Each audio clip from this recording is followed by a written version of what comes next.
The wind howls through the empty streets of a small Texas town as David Marshall closes the curtains in his modest living room. Rain hammers against the windows like an army of tiny fists demanding entry. The weatherman on the old television warns of the worst storm in a decade. Power outages expected. Possible flooding. Stay indoors at all costs. David glances at the clock, almost 9 p.m., and knows it's time to tuck his 7-year-old daughter, Lily, into bed.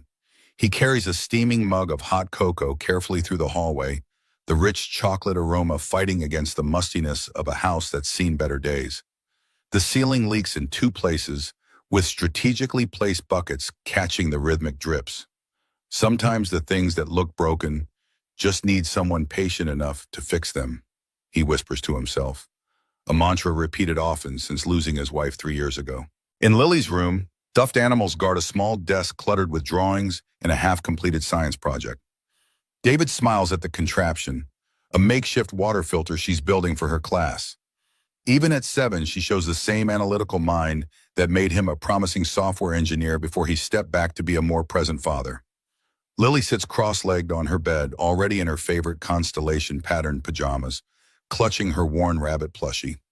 Her dark curls frame a face that's so much like her mother's, it sometimes catches David off guard.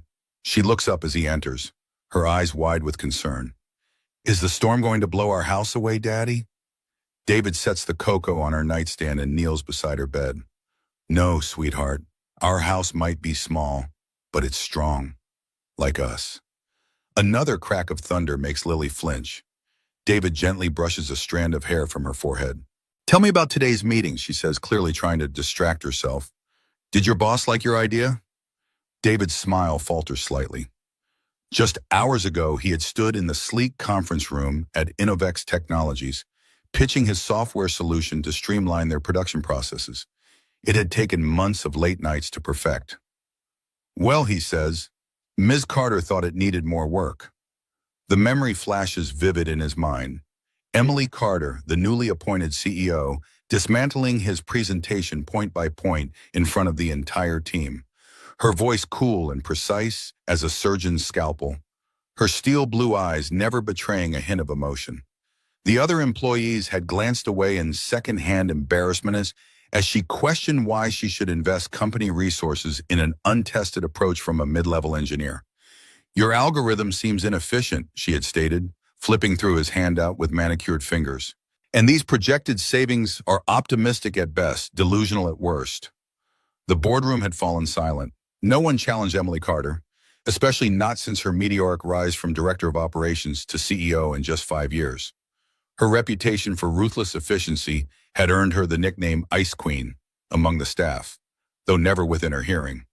"I believe the numbers are sound," David had ventured, his voice steady despite his racing heart. The initial investment would pay for itself within 8 months. Emily had looked up, her gaze cold enough to freeze flame. "Mr. Marshall, is it? When I want business advice from a mid-level engineer with no financial background, I'll be sure to ask. Until then, perhaps focus on your assigned projects rather than redesigning company workflow." The dismissal had been absolute. David had gathered his materials and returned to his cubicle, the whispers of his colleagues following him down the corridor. Lily's small hand on his snaps David back to the present. "She's wrong," Lily states with absolute conviction. "You're the smartest daddy in the world." David chuckles. There might be some bias in that assessment. The house shudders as another blast of wind hits. The lights flicker ominously. "How about a story before the power decides to take a break?" David asks, pulling Lily's quilt up to her chin. "The one about the knight and the Ice Queen," Lily requests, settling back against her pillow. "Again? That's 3 nights in a row." "It's my favorite." David smiles and begins the familiar tale. "Once upon a time, there was a brave knight who lived in a small cottage with his daughter, the cleverest princess in all the land. Not far from their village stood a magnificent castle made of ice, where the Snow Queen ruled." As he weaves the story, one he created after Lily asked why some people at his company seemed so cold, David notices Lily's eyelids growing heavy. Just as the fictional knight is about to prove his worth to the queen, Lily drifts off to sleep. David carefully removes the half-empty cocoa mug and places a gentle kiss on her forehead. Sweet dreams, my clever princess. He's halfway down the hallway when a sound cuts through the storm's fury. 3 sharp knocks on the front door. David freezes. Visitors are rare in this weather, especially at this hour. For a moment, he wonders if it's a neighbor in trouble or perhaps a tree branch blown against the door. Then the knocks come again, more urgent this time, almost desperate. The storm's howl intensifies as David approaches the door. He peers through the peephole but can only make out a dark, hunched silhouette. Against his better judgment, he unbolts the lock and opens the door a crack, keeping the security chain fastened. The wind nearly tears the door from his hand. Standing on his porch is a woman drenched from head to toe, her expensive-looking coat plastered to her body. She holds the hand of a small boy who appears around Lily's age, equally soaked and visibly shivering. "I'm sorry to disturb you," the woman begins, her voice trembling slightly from the cold. "Our car broke down about half a mile back. My phone's dead, and yours is the only house with lights on. Could we use your phone to call for help?" Lightning illuminates the night sky, briefly casting the woman's face in harsh white light. David's breath catches in his throat. Even with her hair plastered to her forehead and makeup running down her cheeks, he recognizes her immediately. Emily Carter, the CEO who had dismantled his career aspirations just hours ago. She doesn't seem to recognize him in the dim porch light. Her focus is entirely on the shivering boy beside her, her arm wrapped protectively around his shoulders. For a split second, David considers the bitter irony. He could close the door, tell her to find another house. Let her experience a fraction of the humiliation he felt today. Instead, he glances at the boy's frightened face and makes his decision. "Come in quickly," he says, unlatching the chain and stepping back. "You're both soaked to the bone." Relief washes over Emily's face as she hurries the boy inside. "Thank you. I can't tell you how grateful." Her words cut off abruptly as she steps into the light of the living room. Her eyes widen in recognition. "Mr. Marshall?" David nods, closing the door against the storm. "Miss Carter." The silence that follows is deafening, despite the raging tempest outside. Emily stands rigidly in his entryway, water pooling at her feet, her professional composure momentarily shattered by surprise. The boy presses closer to her side, sensing the sudden tension. "I didn't realize this was your home," she says finally, her CEO voice attempting to reassert itself despite her bedraggled appearance. "Small world," David responds simply. "Let me get you both some towels." As he retrieves the towels from the hallway closet, his mind races. Of all the houses in all the neighborhoods in this town, Emily Carter had to knock on his door. The universe, it seems, has a perverse sense of humor. When he returns, Emily is whispering reassurances to the boy, who hasn't stopped shivering. David hands them each a towel, noticing how Emily's hands, usually so steady when delivering corporate verdicts, tremble slightly as she takes it. "Thank you," she says, the words sounding foreign on her lips. Perhaps thank you isn't a phrase the Ice Queen of Innovex uses often. "You mentioned your car broke down?" David asks, focusing on practicalities. Emily nods while drying the boy's hair gently. "Yes, about half a mile back, just after the bridge. The engine just died. I tried calling roadside assistance, but there's no signal, and then my phone battery died." "The storm's knocked out most of the cell towers," David explains. "And I doubt any tow trucks are running in this weather. They've closed most of the roads." Fear flickers across Emily's face, an expression David has never seen on her before. "So we're stuck here? For how long?" Before David can answer, a tremendous crack of thunder shakes the house, and the lights flicker once, twice, then die completely. The boy lets out a frightened whimper in the sudden darkness. "Perfect timing," David mutters, reaching for his phone to activate the flashlight. The beam cuts through the blackness, illuminating Emily's face and the boy clinging to her side. "Power outages were expected. I have candles and a generator, but it only powers the essentials." "Jacob's afraid of the dark," Emily says quietly, running a soothing hand through the boy's hair. David directs the light downward to avoid blinding them. "My daughter was too. I might have something that could help." He turns toward the hallway. "Follow me to the kitchen. We'll get you both warmed up." As they move through the darkened house, David's phone light casting long shadows on the walls, he can't help but notice how different Emily looks outside the corporate environment. Without her power suit and the boardroom backdrop, soaking wet in his modest home, she seems almost human. In the kitchen, David lights several candles, bathing the room in a warm, flickering glow. He sets a kettle on the gas stove, thankfully not dependent on electricity. "I'm making tea to warm you up," he explains, then gestures to the small bathroom off the kitchen. "There are some dry clothes in there you can change into. They're my wife's, so they might be a bit big, but they're clean and dry." Emily hesitates, glancing down at her expensive but soaked designer outfit, then at the humble surroundings. "Your wife won't mind?" A shadow crosses David's face. "She passed away 3 years ago. Cancer." "I'm sorry," Emily says, and for once her voice carries genuine emotion. "I didn't know." "It's not in my HR file," David replies with a small shrug. "For Jacob, I might have some of Lily's clothes that could fit him. She's about his age." "Who's Lily?" Jacob asks, speaking for the first time, his voice small but curious. "My daughter," David answers with a smile. "She's sleeping now, but I'm sure she'd be happy to lend you something drawn." As David rummages through a drawer for candles, Emily studies the kitchen. Family photos line the refrigerator. David with a little girl with dark curls, both smiling widely. Science fair ribbons, crayon drawings, a calendar dense with notations of school events and doctor appointments. It's the home of a devoted father, nothing like the sleek, minimalist apartment she returns to each night.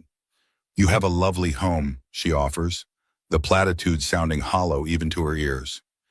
David glances up, a hint of amusement in his eyes. "It's not exactly the corner office at Innovex, but it keeps the rain out, most of the time."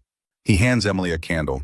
"Let me find something for Jacob to wear, and then we'll see about that tea." As David disappears into the darkened hallway, Emily kneels beside her son. "Are you okay, honey?" she whispers, brushing wet hair from his forehead. Jacob nods, but his eyes dart nervously around the unfamiliar kitchen. "How long do we have to stay here?" he asks. "Just until the storm passes," Emily assures him, though she's not entirely convinced herself. "Mr. Marshall seems nice, doesn't he?" Jacob considers this, then nods slowly. "He talks to me like Dad used to, before he left." The simple observation strikes Emily with unexpected force. It's true, David had addressed Jacob directly, not talking over or around him as most adults did. It's a small detail, but one that resonates with unexpected weight. David returns with a small stack of children's clothes and a battery-powered lantern. "These should fit," he says, handing the clothes to Jacob. "And this is for you." He places the lantern in the boy's hands. Jacob examines the device curiously. "It's a special kind of light," David explains, kneeling to Jacob's level. "When you're scared of the dark, it helps to have something you control. See this button? You press it whenever you need light, and it comes right away." Jacob presses the button, and the lantern glows warmly. A small smile appears on his face. "My daughter used to be afraid too," David continues, "but I told her something that helped." "Want to know what it is?" Jacob nods eagerly. "The dark is just the light taking a short break, and brave kids like you can always bring it back with the push of a button." Emily watches this interaction with growing amazement. In less than 5 minutes, David Marshall, the mid-level engineer whose proposal she had dismissed without a second thought that morning, had connected with her son more effectively than most people in Jacob's life.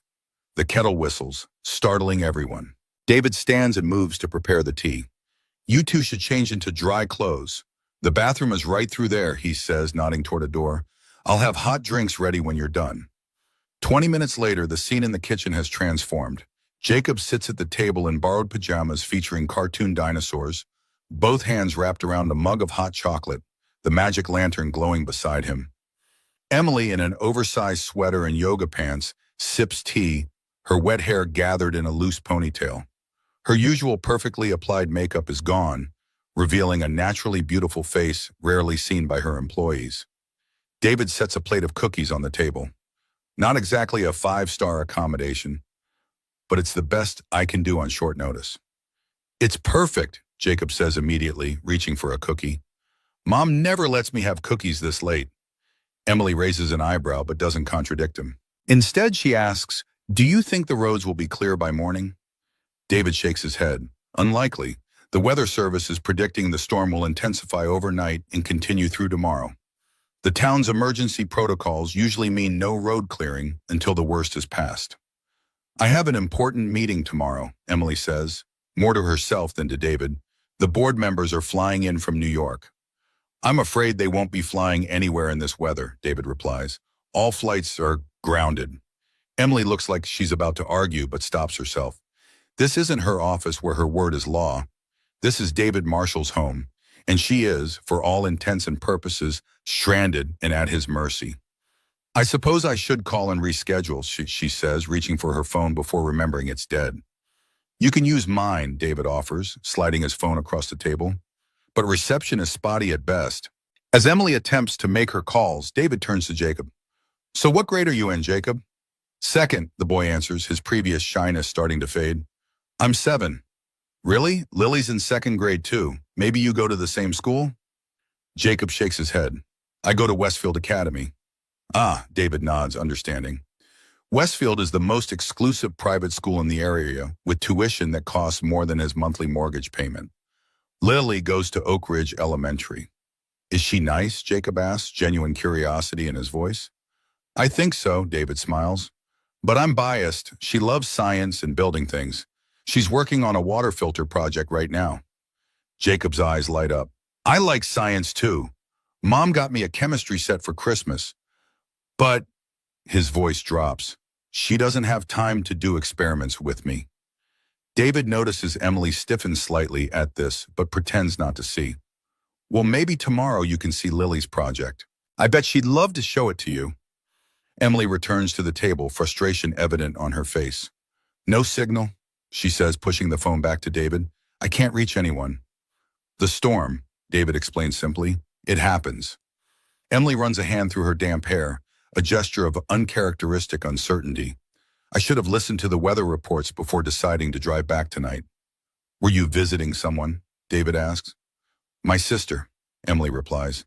She lives about an hour from here. We don't see each other often enough, so when I had a rare free weekend, she trails off as if suddenly realizing she's sharing personal information with an employee. Jacob yawns widely, drawing both adults' attention. Someone's tired, David observes gently. Emily checks her watch, an elegant timepiece that looks out of place with her borrowed clothes. It's well past his bedtime. I've made up the guest room for you both, David says, standing. It's not fancy, but the bed is comfortable, and I've put extra blankets out in case it gets colder. You don't have to do that, Emily protests weakly. Would you prefer the couch? David asks with a raised eyebrow. For a moment, Emily seems taken aback by his directness, so different from the deferential treatment she receives at work. Then, unexpectedly, a small smile curves her lips. No, the guest room sounds perfect, thank you. David leads them down the hallway, past framed photos of Lily's artwork and family memories. The guest room is simple but clean.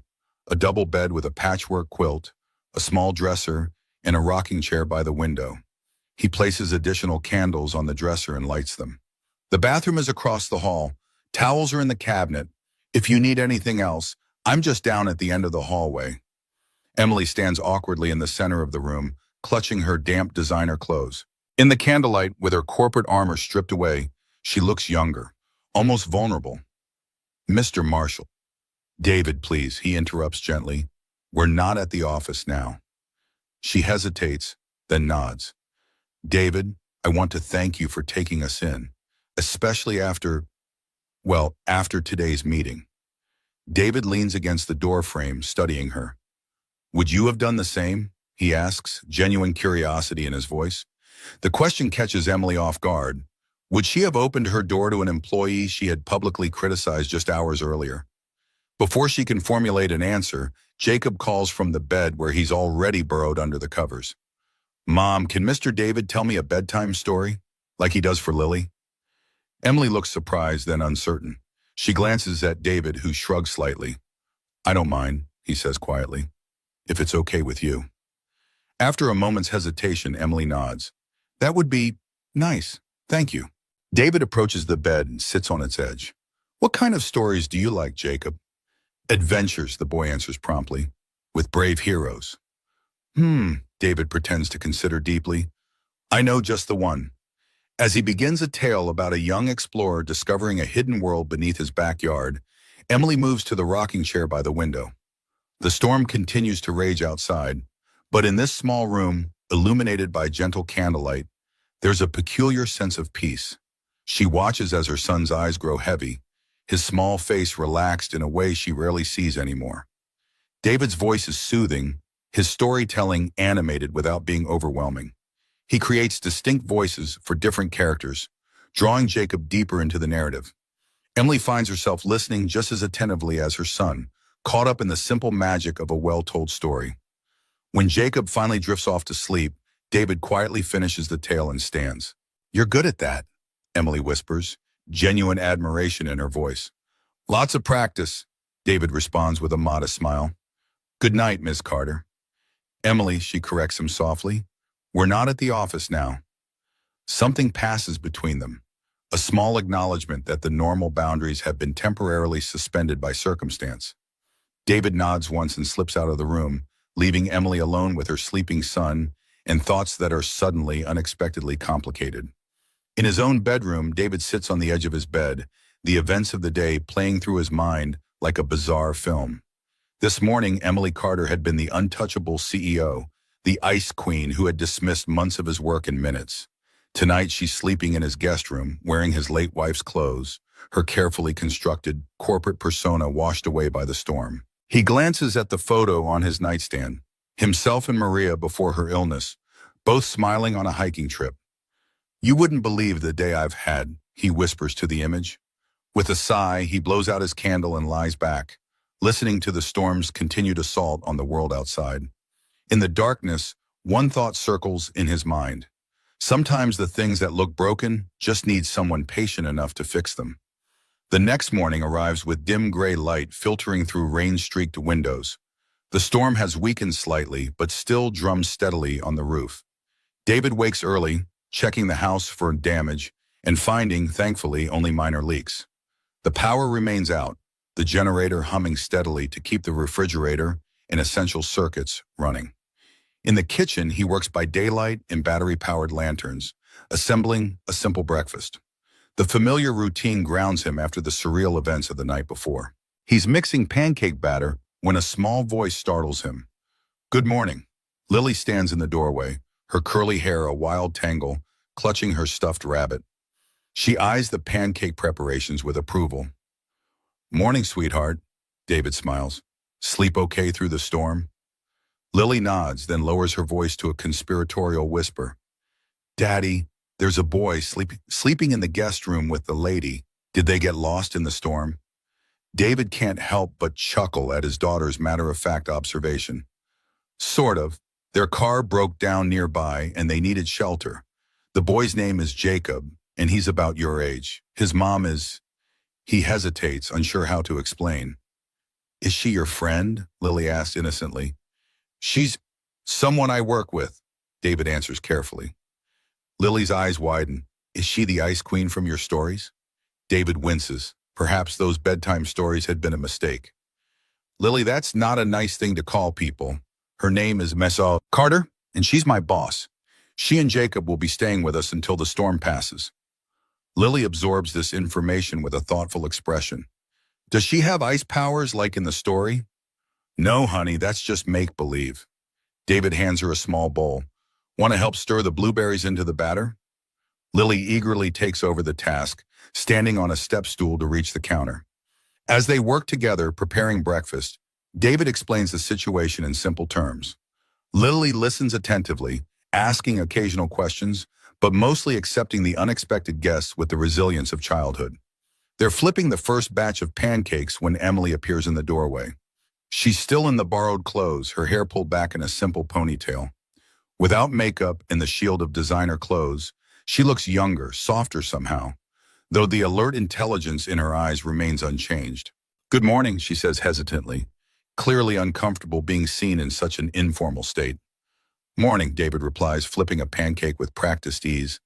Coffee's ready if you'd like some. No electricity, but the stove is gas, so we can still have hot food.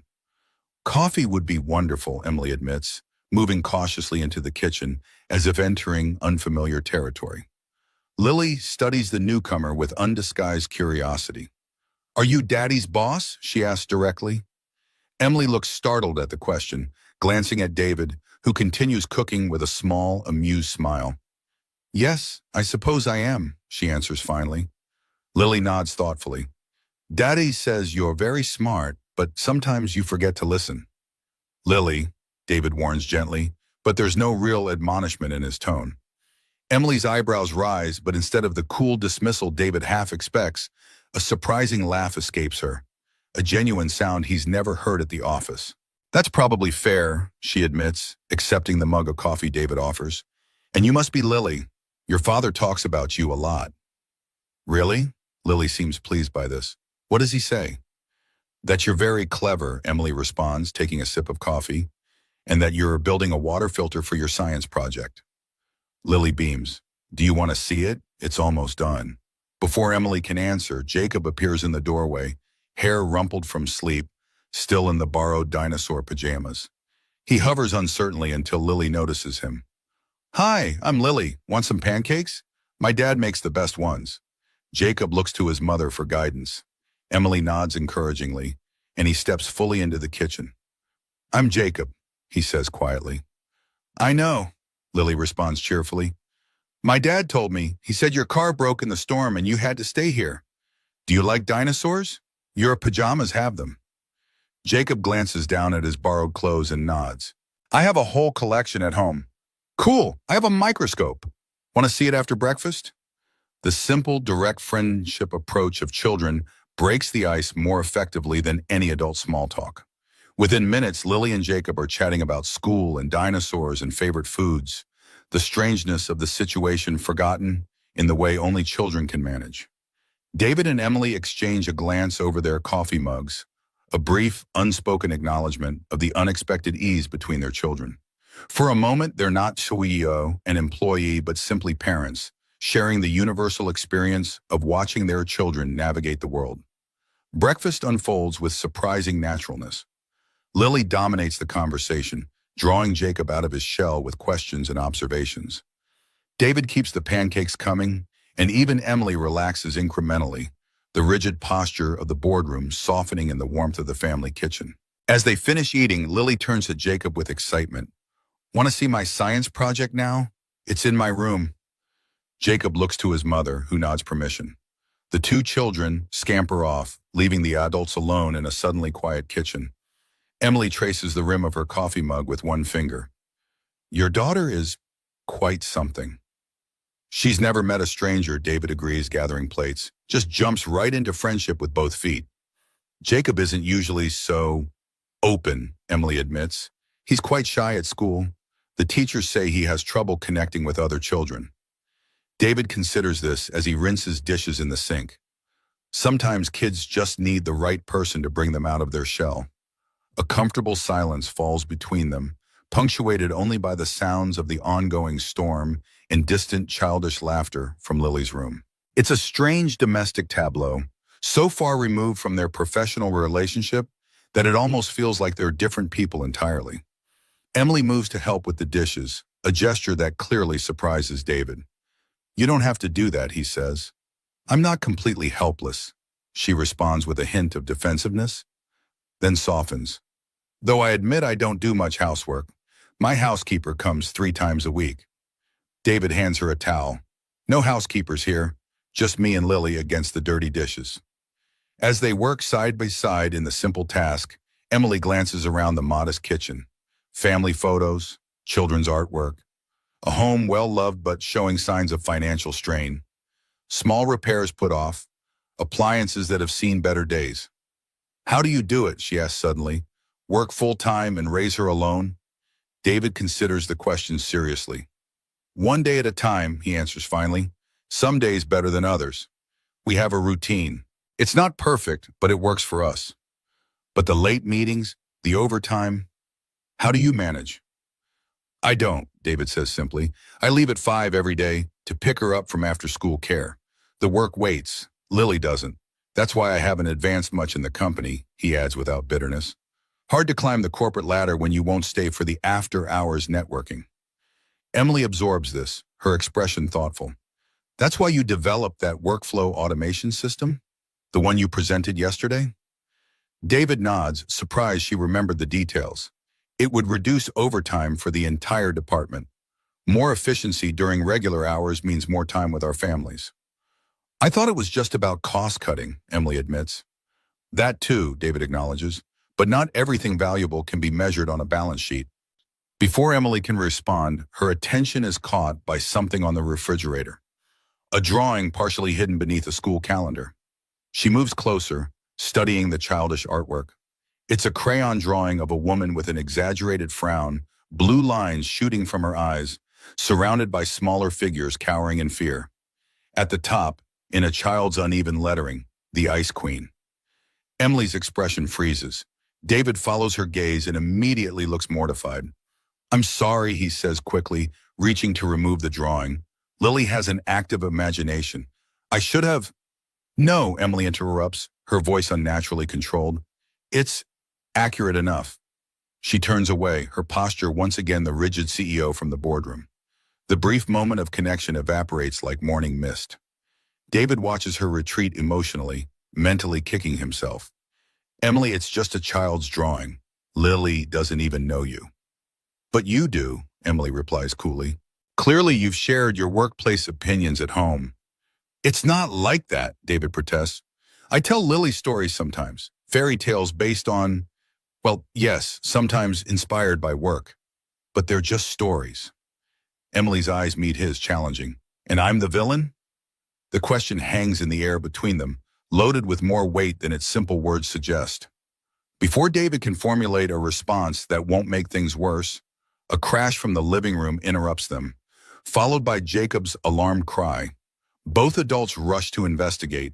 In the living room, they find Jacob standing wide-eyed next to a fallen picture frame, glass shattered across the hardwood floor.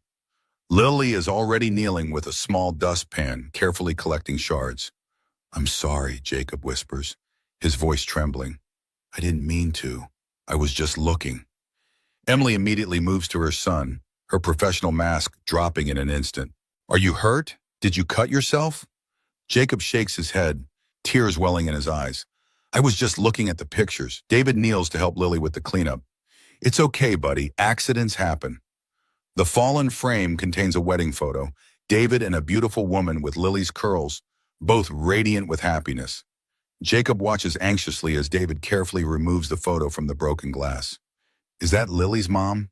Jacob asks hesitantly. Yes, David answers, a gentle sadness in his voice. Her name was Maria. Jacob looks at his own mother, then back to David. My dad left when I was 4. Mom says he wasn't ready to be a father. The simple statement hangs in the air. Emily's face flushes with embarrassment, but David just nods understandingly. That must have been hard, he says to Jacob. The boy shrugs with the forced nonchalance children adopt when discussing painful truths. Mom works a lot, but she always reads me a story when she's home in time. Emily's expression is complicated, a mixture of defensiveness and genuine pain. Jacob, why don't you and Lily go back to looking at her science project while we clean up the rest of this? Once the children have left, Emily helps David gather the remaining glass fragments. I'm sorry about the frame, she says quietly. It's just a frame, David assures her. The photo's what matters, and it's fine. Emily examines the wedding picture still in David's hand. She was beautiful. Yes, David agrees simply. She was also brilliant, a pediatric oncologist. Ironic that cancer took her in the end. Emily seems unsure how to respond to this personal revelation. Jacob's father, she begins hesitantly. He really did leave. Said he hadn't signed up for fatherhood. Just the perks of a relationship with an ambitious woman. He sends birthday cards sometimes, when he remembers. David places the rescued photo on the shelf. Single parenting isn't for the faint of heart, he says, a simple acknowledgement of their shared experience. You seem to do it better than I do, Emily admits, the words clearly difficult for her. Jacob and I, we don't have many mornings like this, with pancakes and laughter. It's not a competition, David says gently. We're all just doing our best. Emily looks like she might say more when her attention is drawn to something on David's desk in the corner, a familiar folder with the Innovex logo. Her professional instincts reassert themselves. Is that your proposal? The one from yesterday's meeting? David follows her gaze and nods. I was working on revisions last night, before the storm. Before, he gestures vaguely to encompass the bizarre circumstances that brought his CEO to his home. Emily moves toward the desk. May I? David hesitates, then shrugs. Be my guest, though I believe you have already formed your opinion. Emily ignores the hint of bitterness in his tone and opens the folder. Inside are not only the presentation materials from yesterday, but pages of additional notes, alternative implementations, cost projections, and user experience flows, far more comprehensive than what had been presented in the meeting. This is significantly more detailed than what you showed yesterday, she says, leafing through the pages. There's a 10-minute presentation limit for mid-level staff, David explains. This is the full version I've been developing for months. Emily continues examining the documents, her expression growing increasingly thoughtful. This implementation timeline, it's extraordinarily detailed. I was a systems architect before stepping back to a less demanding role, David says quietly. After Maria got sick, then after she died, Lily needed stability more than I needed career advancement. Emily looks up sharply. You were a systems architect? At which firm?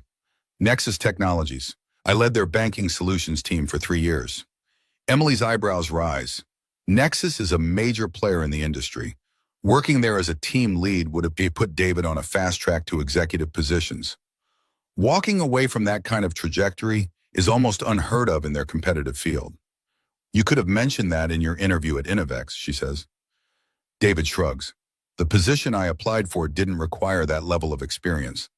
I needed regular hours and flexibility for Lily, not prestige. Before Emily can respond, a tremendous crash of thunder shakes the house, and the lights flicker momentarily as the generator struggles against a power surge. From Lily's room comes a frightened cry, not from Lily but from Jacob. Both parents move immediately toward the sound. They find Jacob huddled in the corner of Lily's room, hands over his ears, eyes squeezed shut. Lily sits beside him, her small hand on his shoulder, speaking softly. It's okay, Jacob.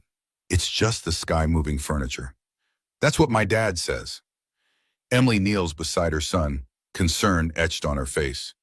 Jacob, honey, it's all right, just thunder. But Jacob remains curled into himself, trembling. David observes for a moment, then leaves the room briefly, returning with the lantern he had given Jacob the night before. He crouches down to the boy's level. Hey, Jacob, remember this? Your light control? Jacob peeks through his fingers at the lantern. The storm is loud, I know. David continues gently, but you're safe in that, and you have the power to keep the light with you. He places the lantern in Jacob's hands. The boy clutches it tightly, his breathing gradually steadying. When I was your age, David shares, I was scared of storms too. Want to know what helped me? Jacob nods slightly. Building something, using my hands. When you create something, it reminds you that you can make good things even when scary things are happening outside. Emily watches this interaction with a complex expression, part gratitude, part something deeper and more difficult to name. Lily, David turns to his daughter, why don't you show Jacob your special project, the one we've been working on for rainy days? Lily's face lights up. The fort! Yes! Jacob, you'll love it! Within minutes, the children's fear is forgotten as David outlines an ambitious plan to transform the living room. Emily stands uncertainly in the doorway as cushions are pulled from couches, chairs repositioned, and blankets collected. You're welcome to join the construction crew, David says, noticing her hesitation. Or you can continue reviewing the proposal. Your choice. There's a gentle challenge in his voice, a subtle invitation to step outside the comfortable boundaries of her professional identity. For a moment, Emily's instinct is to retreat to the desk, to the familiar territory of spreadsheets and projections. But Jacob's excited face as David explains the load-bearing capabilities of couch cushions makes the decision for her. I've never built a fort before, she admits, stepping into the living room. David raises an eyebrow. Never? Not even as a kid? Emily shakes her head. My parents weren't the fort-building type. They believed in more structured activities. Well then, David hands her a blanket with mock solemnity. You're in for an education, Miss Carter. Soon the adults find themselves recruited into an elaborate construction project. Couch cushions form the foundation, chairs provide structural support, and blankets create walls and a ceiling. David demonstrates proper engineering principles as they work, explaining load-bearing concepts in child-friendly terms. Even Emily, initially hesitant, is drawn into the activity. She proves surprisingly resourceful, suggesting improvements to the design and securing wobbly sections with clever knots. Mom, you never build things at home, Jacob observes with wonder as Emily helps create a blanket tunnel entrance. I guess I've never had the right construction crew, she responds, smiling at her son in a way that transforms her face. When the fort is complete, the four of them crawl inside with flashlights and snacks. Outside, the storm continues its assault, but inside their fabric sanctuary, a different atmosphere prevails. Warm, safe, intimate. Lily shares her collection of minerals, explaining each one with scientific precision beyond her years. Jacob listens with genuine interest, asking thoughtful questions that reveal his own intelligence. David and Emily sit back against cushions, watching their children interact with the particular joy of parents seeing their child connect with a peer. She gets her teaching style from her mother, David says quietly. Maria could explain complex medical concepts to the youngest patients without talking down to them. Jacob rarely opens up like this, Emily confides. At school, his teachers say he's often alone at recess. Too quiet, they say. Too serious. Like his mother, David suggests gently. Emily's instinctive defense falters before it forms. Perhaps, she admits. I don't know how to be any other way. The business world isn't kind to women who show vulnerability. True, David acknowledges, but there's a difference between professional strength and emotional walls so high that no one can climb them. Emily studies him, this mid-level engineer who speaks to her with none of the deference or intimidation she's accustomed to receiving. Are you always this direct with your superiors, Mr. Marshall?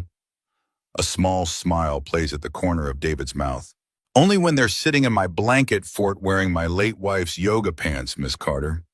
The unexpected quip startles a genuine laugh from Emily, a warm, rich sound that makes both children look up in surprise. Jacob especially seems captivated by this rare sound from his mother. As the day progresses, the strange quartet falls into an unexpected rhythm. David prepares a simple lunch of soup and sandwiches. Emily discovers she can, in fact, cut vegetables without a personal chef. The children transition from cautious acquaintances to fast friends, with Lily's exuberance drawing out Jacob's quieter nature. In the afternoon, when Jacob mentions his interest in stars, David retrieves a telescope from the hall closet. Though it can't be used in the storm, he shows Jacob how it works, explaining the basics of astronomy with passionate knowledge.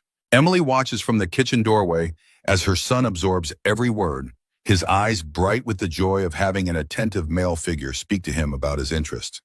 He's good with Jacob, says a small voice beside Emily. She looks down to find Lily observing her with those uncannily perceptive eyes. Yes, Emily agrees softly. He seems to be good with children in general. Lily nods sagely. Daddy says everyone has something special to share if you just take time to listen. She studies Emily with frank curiosity. Are you really the Ice Queen? Emily's breath catches at the direct question. After a moment, she kneels to Lily's level. Some people at work call me that, she admits. Do you think I am? Lily considers this seriously. No, she decides finally. Ice Queens don't help build forts or laugh at Daddy's jokes. I think maybe you're just a regular queen who got too cold and forgot how to be warm. But you're remembering now. With that profound observation, Lily skips off to join the astronomy lesson, leaving Emily momentarily speechless in her wake. The day slips by with unexpected ease, marked by simple activities made novel by the circumstances. Board games by candlelight, stories exchanged, the storm outside contrasting with the growing warmth within. Emily finds herself watching David with increasing fascination. The patience with which he explains things to Jacob, the quiet competence with which he manages the challenges of the power outage, the genuine joy he takes in his daughter's happiness. It's a side of parenting she has rarely experienced. Present, engaged, unrushed. Her own approach has always been efficient but compartmentalized. Quality time scheduled between meetings, educational activities arranged through the best services money can buy. Looking at Jacob's face as he helps David prepare dinner, she wonders what her son has been missing. As evening approaches, the storm shows signs of finally weakening. The rain lightens from torrential to merely steady, and the wind decreases from howling to occasional gusts. David's phone suddenly chimes with incoming text. The cell tower's apparently back online. Looks like roads might be clear by morning, he announces, checking the messages. Emergency services are starting cleanup now that the worst has passed.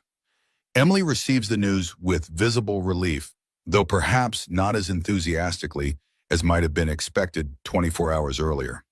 That's good, she says, watching Jacob and Lily engaged in an elaborate game they've invented. I have that board meeting to reschedule.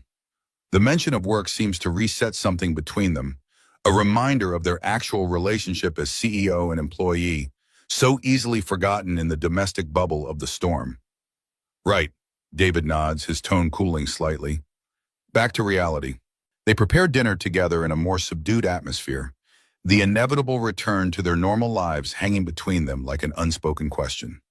The children, oblivious to the adult undercurrents, continue their newfound friendship with undiminished enthusiasm. After dinner, as David washes dishes, he notices Emily standing at his desk again, re-examining his complete proposal.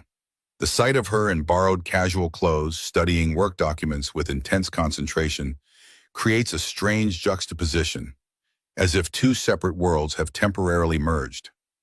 Having second thoughts? He asks, trying to keep his tone neutral. Emily looks up, her expression unreadable. I'm reassessing, she corrects, in light of additional information. The additional information being your background at Nexus, the comprehensive nature of the full proposal, the perspective I've gained. David dries his hands on a kitchen towel. Perspective? Emily gestures vaguely around the modest home. This, your life, the choices you've made.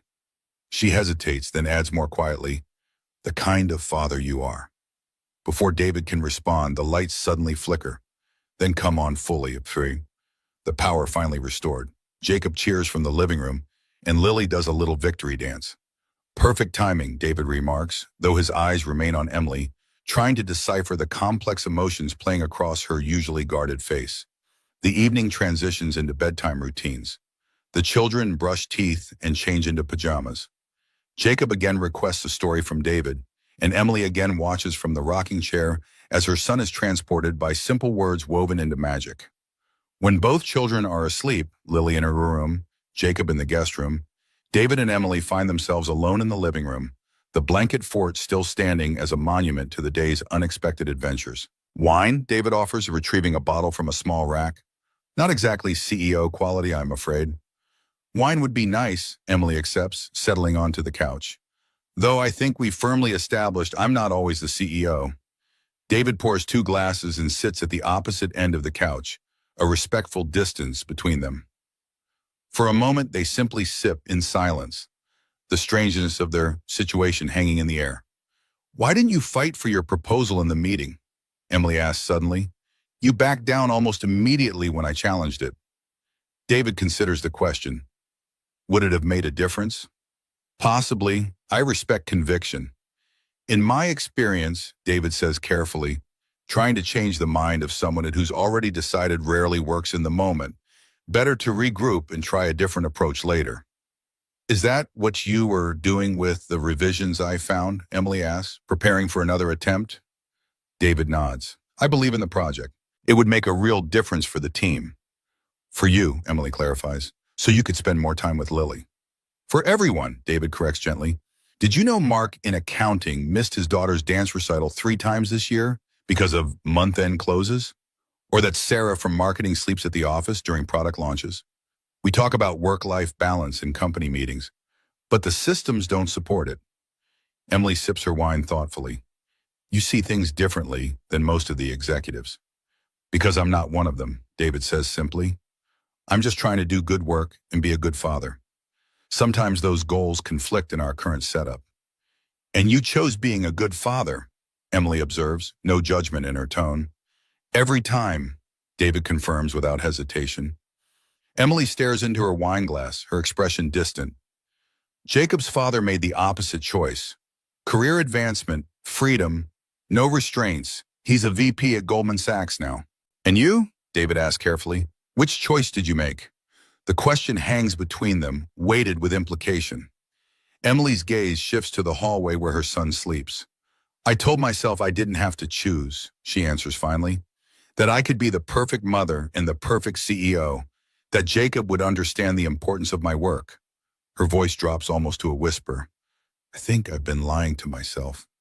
It's not too late to find a better balance, David offers.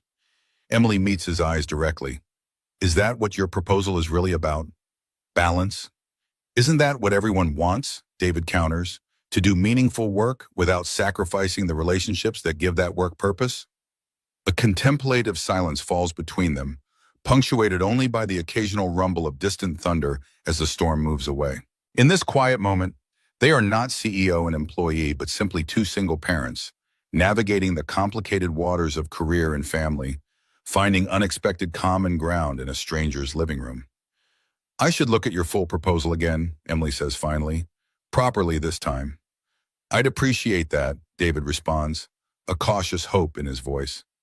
Emily sets down her wine glass and stands, smoothing the borrowed clothes with an unconscious gesture.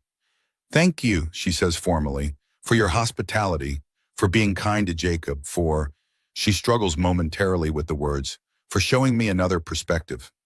David rises as well, maintaining the careful distance between them. Thank you for seeing me as more than just another employee with a rejected proposal. They stand facing each other in the soft living room light, the professional and personal boundaries that usually define them temporarily blurred by circumstance. For a brief moment, something unspoken passes between them, a recognition, perhaps, of unexpected connection found in the midst of chaos. Then Emily nods once, professionally, and turns toward the guest room, leaving David alone with his thoughts in the dying sounds of the storm that brought an unlikely visitor to his door. 2 weeks later, life at Innovex Technologies has returned to its usual rhythm. The storm is a memory, the damage repaired, the routine restored. David sits at his cubicle, working through the day's tasks with his customary focus, though his mind occasionally drifts to that strange weekend when his CEO had temporarily inhabited his world. Since their return to work, Emily has been scarce, traveling for meetings, according to office gossip. They've exchanged only the briefest of professional nods in the hallway. Whatever insights or connections had formed during the storm seemed to have washed away with it, leaving David unsure if anything had changed at all. He's reviewing code when his computer pings with a calendar invitation. A meeting with Emily Carter. Today, in 15 minutes. No agenda specified. David stares at the notification, a mixture of curiosity and apprehension rising within him. Had she finally reviewed his proposal? Was this a formal rejection? Or something else entirely? The executive floor feels like a different world, all glass and chrome with sweeping views of the city skyline. David steps off the elevator, straightening his tie nervously. Emily's assistant, a polished young woman with an impenetrable professional demeanor, glances up from her desk. Mr. Marshall, Miss Carter is expecting you. You can go right in. The CEO's office is exactly what one would expect. Spacious, minimalist, impeccably organized. Emily sits behind a substantial desk, reviewing documents on her computer. She looks up as David enters, and for a moment, he's struck by how different she appears from the woman who had laughed in his blanket fort. Back in her designer suit, hair perfectly styled, makeup flawless. Every inch the ice queen of company legend. David, she greets him, gesturing to a chair. Thank you for coming on such short notice. Of course, he responds, taking the offered seat. What can I do for you, Ms. Carter? If she notices his deliberate return to formality, she doesn't show it. Instead, she taps a few keys on her computer, then turns the screen toward him. On it is a presentation titled Project Balance, Workflow Optimization Initiative. Your proposal, she says simply. I've made some modifications. David leans forward, scanning the document quickly. It's his work, but enhanced, expanded, with additional financial projections and implementation strategies. His core ideas remain intact, but the presentation has been elevated to executive quality. I've scheduled you to present this to the board next Thursday, Emily continues, her tone businesslike. They need to hear it directly from its creator. David blinks in surprise. You want me to present to the board? That's unusual for someone at my level. The protocol exists for efficiency, not as an absolute rule, Emily replies. So, in this case, the board should hear from the person who best understands the proposal's intricacies. David studies her carefully, trying to read beneath a professional veneer. May I ask what changed your mind? Emily's expression remains controlled, but something shifts subtly in her eyes. I received new information that caused me to reassess my initial evaluation. New information, David repeats slowly. Yes. Emily straightens a pen on her desk with precise fingers. I've also created a new position that would oversee the implementation of this initiative, should the board approve it. Director of Workflow Systems. It would report directly to me. David's pulse quickens slightly. And who would fill this position? That depends, Emily says, finally meeting his gaze directly. Are you interested? The question hangs between them, laden with implications. It's not just a job offer. It's an acknowledgement, a recognition of his capabilities that goes beyond their strange weekend together. It would mean longer hours, at least initially, Emily continues when he doesn't immediately respond. More responsibility, higher visibility. And after the initial implementation, David asks cautiously. A ghost of a smile touches Emily's lips. The whole point of the system is efficiency, is it not? Once established, it should actually reduce overtime across departments, including for the director. David nods slowly, processing the offer. May I ask one more question? Of course. Is this because of what happened during the storm? Because if it's out of some sense of obligation or gratitude? This is a business decision, Emily interrupts firmly. Based on your qualifications, your vision for this project, and what I believe you can contribute to the company. She pauses, then adds more softly. Though I won't deny that seeing you in your element, both professional and personal, provided valuable insight into your capabilities. David absorbs this, turning the opportunity over in his mind. A director position would mean better pay, better benefits for Lily. The project itself would create the very changes he'd been advocating for, and working directly with Emily. I'd need to maintain my schedule, he says finally, leaving by 5 most days to pick up Lily, working from home occasionally when she's sick. He expects resistance, negotiation at the very least. Instead, Emily nods. That's part of the point, isn't it? Creating systems that allow for both productivity and personal obligations. It would set a good example for the rest of the team. David feels a smile spreading across his face. Then yes, I'm interested. Good, Emily responds, her professional mask firmly in place, though her eyes convey something warmer. The board meeting is at 2 p.m. so next Thursday. My assistant will send you the details. Prepare thoroughly. They'll have questions.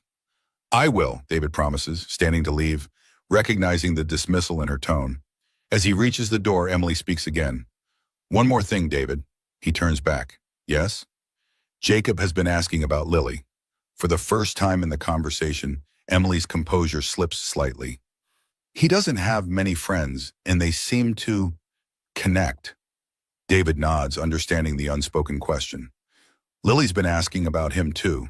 Maybe they could have a play date sometime? This weekend, perhaps? Emily hesitates, then nods. Saturday would work. I could bring him to your house, or... Actually, David interrupts gently. There's a children's science exhibition at the museum. Lily's been wanting to go. Maybe we could all meet there, if you're not too busy. Something complicated passes across Emily's face. Surprise, uncertainty, and perhaps a touch of gratitude. I'll check my calendar, she says, but they both know she'll make it work. I'll text you the details, David says, then adds with a small smile. I still have your number from when you borrowed my phone. Emily nods, already turning back to her computer. Until Thursday, then. Close the door on your way out, please. As David walks back to his cubicle, he can't help but smile at the contrast between the professional exchange and the memory of Emily in borrowed clothes, helping to construct a blanket fort. Two worlds that had briefly collided, creating something unexpected in their intersection. His phone buzzes with a text as he sits down. It's from Emily, which surprises him. He'd expected her to communicate through her assistant. Jacob would love the science exhibition. Saturday at 10? David types back. Perfect. Lily will be thrilled. There's a pause, then another message appears. And David, thank you for showing me another way to see things. Some storms bring unexpected gifts. David stares at the message, a warmth spreading through him that has nothing to do with career advancement. He types back a single line. Sometimes the things that look broken just need someone patient enough to fix them. The board meeting arrives with a swiftness that leaves David barely enough time to prepare. He spends late nights refining the presentation, anticipating questions, strengthening his arguments. By Thursday morning, his proposal is polished to a high shine, but his nerves remain raw. Presenting to the board of directors is a rare opportunity for someone at his level, a chance to be seen and heard by the decision makers who normally exist in a different stratosphere. It's also, he knows, a risk for Emily. By championing his proposal and creating a director position for him, she's invested her own political capital in his success. The boardroom is intimidating, all glass, chrome, and polished mahogany. Emily enters last, commanding attention effortlessly before yielding the floor to David with a professional nod. As he begins his presentation, David notices Parker Thompson, son of the board chairman and notorious as both a ruthless operator and Emily's former suitor, watching with calculating eyes. David explains the workflow system with clarity and conviction, outlining the current problems and his proposed solutions. The board members engage with varying degrees of interest, some raising concerns about implementation costs and timeline that David addresses confidently. And you believe this system will actually reduce hours without sacrificing productivity? Asked Thompson Sr., the board chairman, his tone dubious. I'm confident it will, David responds. The data from similar implementations at other companies shows an average productivity increase of 23% while reducing overtime by 30%. That sounds too good to be true, Parker interjects, leaning forward. What's the catch? The catch, David says evenly, is that it requires us to rethink how we measure productivity. Success isn't about hours logged, but results achieved. It means trusting employees to manage their time effectively when given the right tools and clear objectives. A lovely sentiment, Parker says with a dismissive wave. But business runs on measurable metrics, not trust in good feelings. David keeps his expression neutral, though he notices Emily's slight frown at Parker's interruption. The metrics are included in your packets, he replies. Page 12 shows the key performance indicators we track, all quantifiable and directly tied to business outcomes. The discussion continues, becoming increasingly technical as board members dig into the details. Throughout, David maintains his composure, answering each question thoughtfully but succinctly. Emily interjects occasionally to provide context or redirect the conversation, her support subtle but clear. Only Parker maintains an overtly skeptical stance, questioning every assumption, challenging every projection. His opposition seems personal rather than professional, his gaze flicking between David and Emily with poorly concealed suspicion. I'm curious, Parker says during a brief lull. How did this proposal come to your attention, Emily? It seems an unusual choice for board-level consideration, especially from he glances at David, mid-level engineer. There's a loaded pause. Everyone in the room recognizes the subtext. Why is the CEO championing this particular employee's idea? What's the connection? Emily meets Parker's gaze with cool professionalism. I believe in promoting innovation regardless of its source, Parker. Mr. Marshall's proposal addresses several strategic priorities we identified in our last quarterly review, particularly regarding talent retention and operational efficiency. And the fact that you're creating a director-level position for him has nothing to do with other considerations? Parker presses, his insinuation hanging in the air. The room temperature seems to drop several degrees. David tenses, recognizing the danger in Parker's implication. Before he can speak, Emily responds, her voice carrying the quiet authority that has propelled her to the top of the corporate ladder. The proposal stands on its own merits, as does Mr. Marshall's qualification for the position. If you have specific concerns about either, I suggest you address them directly, rather than through innuendo. Parker's smile doesn't reach his eyes. Just doing my due diligence, Emily. The board has a responsibility to understand the rationale behind significant organizational changes. Indeed, Emily agrees coldly. Perhaps we could return to the actual content of the proposal. The tension eventually dissipates as the meeting continues, but David notices the calculating look that remains in Parker's eyes. He's made an enemy today, though he's not entirely sure why. When the presentation concludes, the board votes to approve the project with a 6-month trial period. It's a qualified victory and not the full endorsement David had hoped for, but enough to move forward. As the meeting adjourns, board members filter out, some stopping to congratulate David or ask additional questions. Parker approaches last, extending his hand with a politician's smile. Impressive presentation, Marshall. You've certainly made an impact in a short time. David accepts the handshake, feeling the slightly excessive pressure of Parker's grip. Thank you. I'm passionate about improving our systems.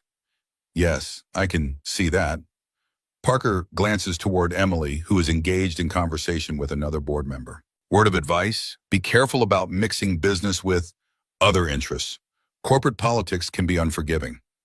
Before David can respond to the thinly veiled warning, Parker moves away, leaving David with the distinct impression that he's suddenly involved in a game whose rules he doesn't fully understand. Emily approaches as the room empties, her expression professionally pleased. Well done. They rarely approve new initiatives so quickly. Thank you for the opportunity, David responds sincerely, and for defending the proposal against Parker's concerns. A flash of annoyance crosses Emily's features. Parker has his own agenda. Don't let it concern you. She glances at her watch. We should discuss next steps. My office tomorrow morning at 9? I'll be there, David confirms. As they part ways, David can't shake the feeling that his life has just become considerably more complicated. The promotion is everything he could have hoped for professionally. But Parker's veiled threats suggest that navigating the corporate politics of the executive level will require skills he hasn't needed before. And then there's Emily herself, his boss, his champion, and something else he can't quite define. The woman who builds blanket forts with her son, and the CEO who commands boardrooms with equal effectiveness. Where exactly do they stand now? Saturday will be their first meeting outside of work since the storm. Not as CEO and employee, but as parents, as friends. The boundary between their professional and personal lives has blurred, creating a new territory neither of them has mapped. As David packs up his presentation materials, he reflects that some storms don't end when the rain stops. They simply transform, reshaping the landscape in ways that can't be predicted or controlled. The real question is whether what emerges from the transformation will be better or worse than what came before. With that thought lingering, he heads back to his cubicle, soon to be an office, to begin planning the next phase of a journey that started with a rejected proposal and a knock on his door during the worst storm of the year. Saturday morning dawns clear and bright, a perfect Texas autumn day, with no hint of the storms that had ravaged the area weeks before. David helps Lily pick out her outfit for the museum trip, a task that involves considerably more debate than he had anticipated. But what if Jacob doesn't like purple? Lily frets, discarding her third shirt option. I'm pretty sure Jacob won't care what color you're wearing, David assures her, though he's touched by her concern. He'll just be happy to see you. Lily considers this, then reaches decisively for her favorite science-themed t-shirt featuring the periodic table. This one, because we're going to a science place. Perfect choice, David agrees, trying to ignore the flutter of nerves in his own stomach. He tells himself it's just the natural awkwardness of social interactions outside work, not anything to do with seeing Emily in a personal context again. The Children's Science Museum is already bustling when they arrive. David spots Emily and Jacob near the ticket counter, him in neatly pressed khakis, her in designer jeans that somehow look both casual and elegant. Lily calls out excitedly, and Jacob's face lights up, though he waits for his mother's nod before approaching. Jacob's been talking about this all week, Emily says, her tone navigating the space between professional and friendly. Lily made a list of exhibits to show him, David responds, watching as the children rush toward a magnetic field demonstration. Their easy friendship, a striking contrast to the careful dance of the adults. Congratulations on the board approval, Emily says after a moment. Your presentation was excellent. Thank you, David replies, though I think Parker Thompson remains unconvinced. A shadow crosses Emily's face. Parker has concerns that go beyond the proposal itself. I gathered that, David says carefully. He seemed to imply something about our working relationship. Emily's expression tightens almost imperceptibly. Parker and I have history. He views any male colleague I support as competition, regardless of context. Competition? David raises an eyebrow, unable to stop himself. Are you and he? No, Emily answers firmly. We dated briefly 3 years ago. It didn't work out, but he's had difficulty accepting that, particularly since his father is grooming him to eventually take over as CEO. The revelation adds a new dimension to Parker's hostility. And he sees me as a threat to that plan? He sees you as having an influence with me that he doesn't understand, Emily clarifies. Parker measures relationships in terms of power and advantage. The idea that I might promote someone based solely on merit doesn't fit his worldview. Before David can respond, Lily calls out excitedly, "Come see what Jacob can do with the magnets." The children's enthusiasm proves infectious, drawing the adults into their exploration. The museum is designed for interactive learning, with exhibits that engage visitors of all ages. David finds himself genuinely enjoying the experience, particularly watching the different approaches the children take. Lily diving in with enthusiastic experimentation. Jacob more methodical but equally curious. Emily, too, seems to relax gradually, her CEO persona softening as she engages with the exhibits alongside her son. When Jacob successfully builds a complex structure in the engineering section, her pride is evident and unguarded. He's got a real talent for spatial reasoning, David observes as they watch the children collaborate on a bridge design. Yes, Emily agrees. His teachers say he could have an aptitude for architecture or engineering. I've been trying to nurture that, though I don't always know the best way. You're doing fine, David assures her. Look how focused he is. That doesn't happen without encouragement. Emily glances at him with a hint of vulnerability rarely visible at the office. Sometimes I wonder, balancing everything, it's harder than I expected when I took the CEO position. Single parenting is hard enough without adding corporate leadership to the mix, David acknowledges. You should be proud of what you've accomplished. A small smile touches Emily's lips. Thank you. That's not something I hear often. They move through the museum at the children's pace, stopping for hands-on activities and demonstrations. At the physics exhibit, a staff member asks for volunteers, and Lily's hand shoots up immediately. When she's selected, she pulls Jacob along with her, his initial reluctance giving way to excitement as they help demonstrate the principles of momentum with giant pendulums. She's good for him, Emily observes, watching Jacob laugh as the experiment produces unexpected results. He needs that spontaneity. I'm afraid he gets his caution from me.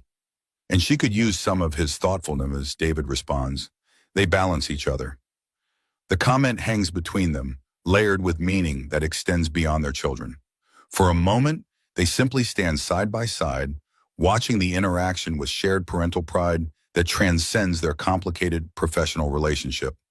At lunchtime, they find the museum cafe already crowded. Maybe we should try somewhere else, Emily suggests, surveying the limited seating.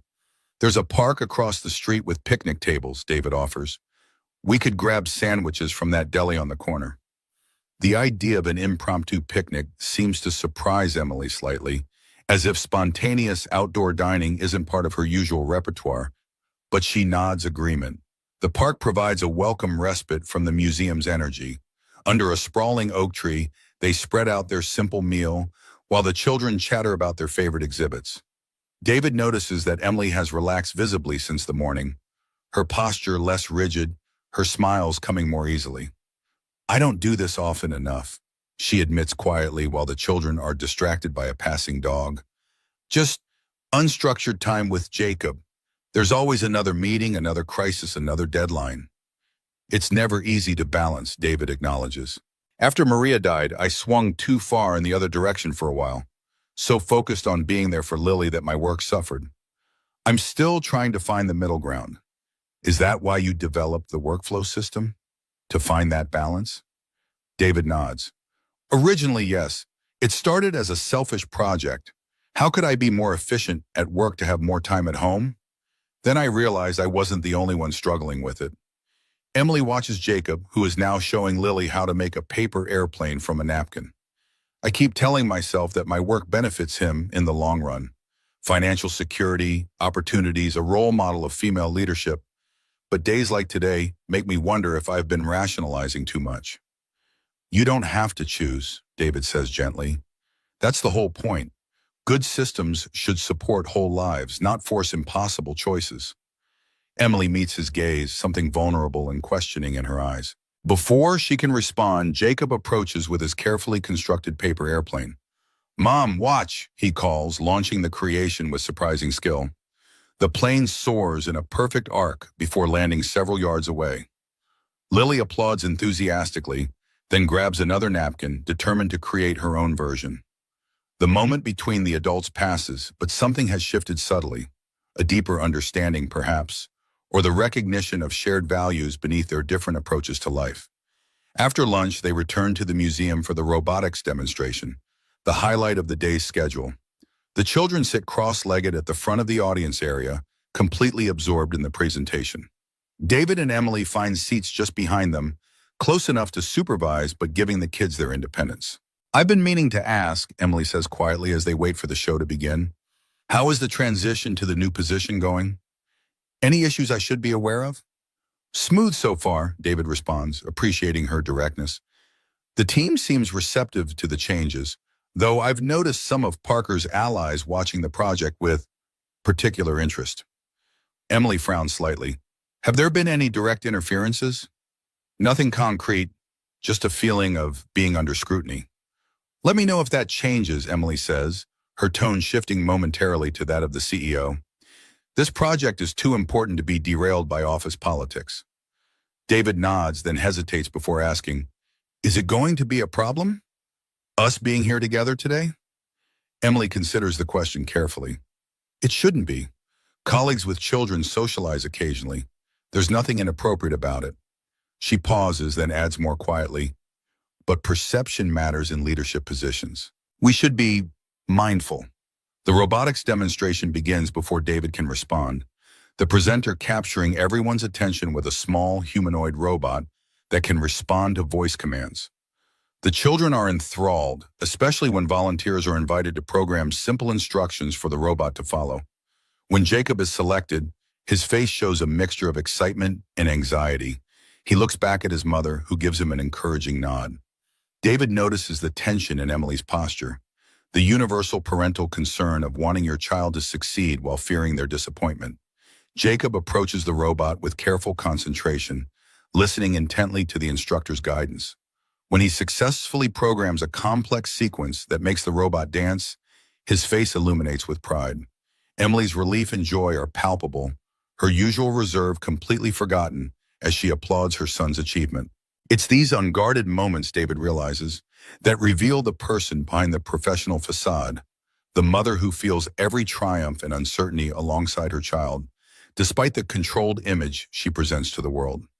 The rest of the afternoon passes quickly, the children's energy seemingly inexhaustible as they explore the remaining exhibits. By closing time, however, even Lily's enthusiasm has begun to wane, her usual bouncing steps slowing as they head toward the exit. Ice cream, David suggests, recognizing the signs of impending fatigue. There's a good place just down the block. The offer reinvigorates both children immediately. Emily looks momentarily hesitant, perhaps calculating sugar intake or dinner schedules, but Jacob's hopeful expression decides the matter. A small cone wouldn't hurt, she concedes with a smile that transforms her face. The ice cream parlor is charmingly old-fashioned, with red vinyl booths and a jukebox in the corner. The children deliberate over flavors with the seriousness of scientists selecting experimental variables, while David and Emily exchange amused glances at their intensity. Chocolate chip, Jacob finally decides. Rainbow sherbet, Lily declares almost simultaneously. With cones in hand, they settle into a booth, children on one side, adults on the other. The simple pleasure of ice cream on a Saturday afternoon creates a bubble of normalcy around them, temporarily suspending the complexities of their usual lives. This was really fun, Lily announces, between licks of her colorful cone. Can we do it again next weekend? The question hangs in the air, laden with implications. David glances at Emily, unsure how to respond without overstepping. We'll have to see what everyone's schedules look like, Emily answers diplomatically. But I think we'd all enjoy that.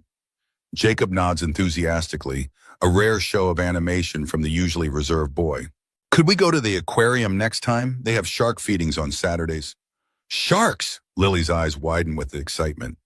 Dad, can we? David meets Emily's gaze across the table, a silent question passing between them. Is this becoming a regular arrangement?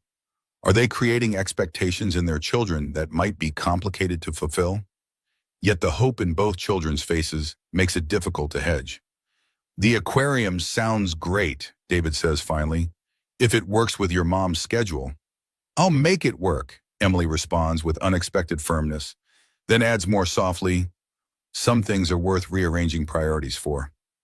The statement seems to surprise even her, as if she's just recognized a truth she hasn't fully acknowledged before.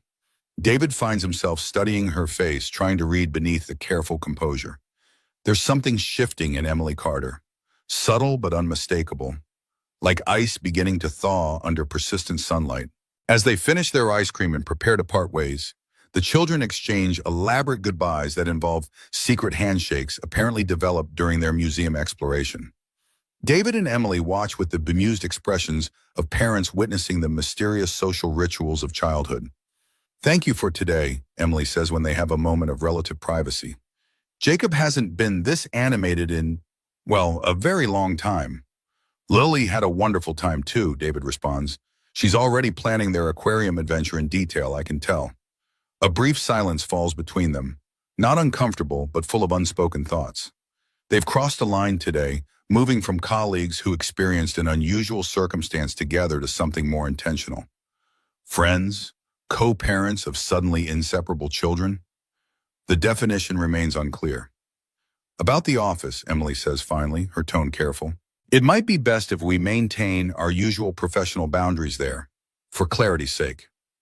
Of course, David agrees readily. I have no interest in complicating your position or fueling office gossip. Emily nods, seemingly relieved by his understanding. I'll check my calendar and text you about next Saturday. Perfect, David confirms. Sharks and whatever else the aquarium has to offer. As they guide their children toward their respective cars, David can't help but reflect on the strange path that has led them here. From a storm-driven emergency to a planned series of weekend outings. Life rarely moves in straight lines, he thinks. Sometimes the most significant journeys begin with unexpected detours. So, Monday morning brings a jarring return to corporate reality. David's new office on the executive floor stands as a physical manifestation of his changed status, generating mixed responses throughout the company. Supportive but wistful former teammates, cautiously optimistic new team members, and inevitable speculation about his rapid advancement. While reviewing the implementation timeline, a knock interrupts his concentration. Parker Thompson leans against the doorframe, impeccably dressed in what must be an obscenely expensive suit. Marshall, getting settled in your new kingdom? His smile doesn't reach his eyes. Still arranging the furniture, David responds neutrally. What can I help you with? Parker steps in, glancing around with barely concealed judgment at the space. Modest compared to his corner office, but a major upgrade from David's former cubicle. Just thought I'd welcome you to the executive floor, Parker says, settling uninvited into a chair across from David's desk. Quite a leap from mid-level engineer to director in a matter of weeks. Very impressive. The implication hangs unspoken but clear in his tone. David maintains a professional expression, refusing to rise to the bait. The project needed focused leadership, he says simply. I appreciate the opportunity to provide it. Parker studies him with the calculating gaze of someone assessing a potential threat. You know, I've been curious about something. How exactly did Emily come to champion your proposals so enthusiastically? It seemed to appear on her radar rather suddenly. David chooses his words carefully, aware of the trap being laid. I presented it through normal channels initially. Ms. Carter reviewed the full documentation after the preliminary meeting and recognized its potential value to the company. Parker murmurs, unconvinced. And there were no extenuating circumstances that might have influenced her evaluation? The question crosses a line, its insinuation unmistakable. David feels a flush of anger, but keeps his voice steady. If you have concerns about the merits of the project, Parker, I'm happy to walk you through the data again. Otherwise, I have a team waiting for direction on our first implementation phase. Parker's smile turns cold. Just friendly advice, David. Emily has a pattern of elevating men she finds interesting. They rarely last long once the novelty wears off. I'll keep that in mind, David responds evenly. Was there anything else? Standing, Parker straightens his already perfect tie. Just remember that in this company, long-term success depends on more than one person's favor. The board values stability and clear lines of authority. Disruptions to either tend to be corrected eventually. The threat, thinly veiled as it is, hangs in the air as Parker strolls out, leaving David with the distinct impression that he's made an enemy whose resources and influence far exceed his own. Disturbed but determined not to be distracted, David returns to his work, though Parker's words linger in his mind. Is there truth to his claim about Emily's pattern? And more importantly, is David's promotion genuinely based on merit, or has personal connection influenced Emily's judgment? The question troubles him throughout the morning, creating a shadow of doubt that's still present when he attends his scheduled project update with Emily that afternoon. Her office, like her, presents an impeccable professional face to the world, organized, elegant, and designed to impress. Emily herself sits behind her substantial desk, reviewing documents on her tablet as David enters. David, she greets him with a nod, her tone and demeanor purely professional, exactly as they had agreed. How is the team formation progressing? On schedule, he reports, taking the visitor's chair across from her. We filled most key positions, though we're still looking for a UX specialist with the right experience. They proceed through the agenda efficiently, discussing timelines, resource allocations, and potential obstacles. Emily is sharp and focused, offering strategic insights while leaving implementation details to David's discretion. It's a productive meeting by any standard, with none of the tension or awkwardness he had feared might follow their weekend outing. As they conclude, however, David finds himself hesitating, Parker's insinuations still needling at his thoughts. Was there something else? Emily asked, noting his uncharacteristic pause. David weighs his options, then decides on directness. Parker Thompson paid me a visit this morning. Emily's expression doesn't change, but something flickers in her eyes. I see. And what did Parker have to say? He implied that my promotion might be based on personal considerations rather than professional merit. A brief silence falls between them. Emily places her pen down with deliberate precision. And you're concerned that might be true, she states rather than asks, her voice carefully neutral. I'm concerned about perception, David clarifies, about how it might affect the project's credibility and my ability to lead the team effectively. Emily studies him for a long moment, her gaze unreadable. Do you believe you deserve this promotion, David? Yes, he answers without hesitation. But my belief isn't what matters if others question it. Actually, it's precisely what matters, Emily counters. If you doubt yourself, others will too. She leans forward slightly. Let me be clear. You were promoted because your proposal addresses a critical business need and because your background at Nexus gives you the expertise to implement it successfully. Anyone suggesting otherwise is either misinformed or deliberately creating discord. Her directness is reassuring, but David presses on, needing to address the elephant in the room. In our personal connection, the fact that our children are becoming friends is separate, Emily states firmly. Would I have recognized your capabilities without the unexpected circumstances that brought us together? Perhaps not as quickly. Does that make the recognition less valid? Absolutely not. David absorbs this, finding her logic sound but still concerned about appearances. Parker seemed to suggest there's a pattern of you promoting men who... He trails off, suddenly uncomfortable with completing the thought. Emily's expression hardens. Who what, David? Whom I find interesting? with whom I have personal relationships? She stands, her professional composure intact but anger evident in the tension of her shoulders. This is exactly why women in leadership positions cannot have normal human interactions without them being sexualized or questioned. That's not what I meant, David protests, realizing too late how his concern might be interpreted.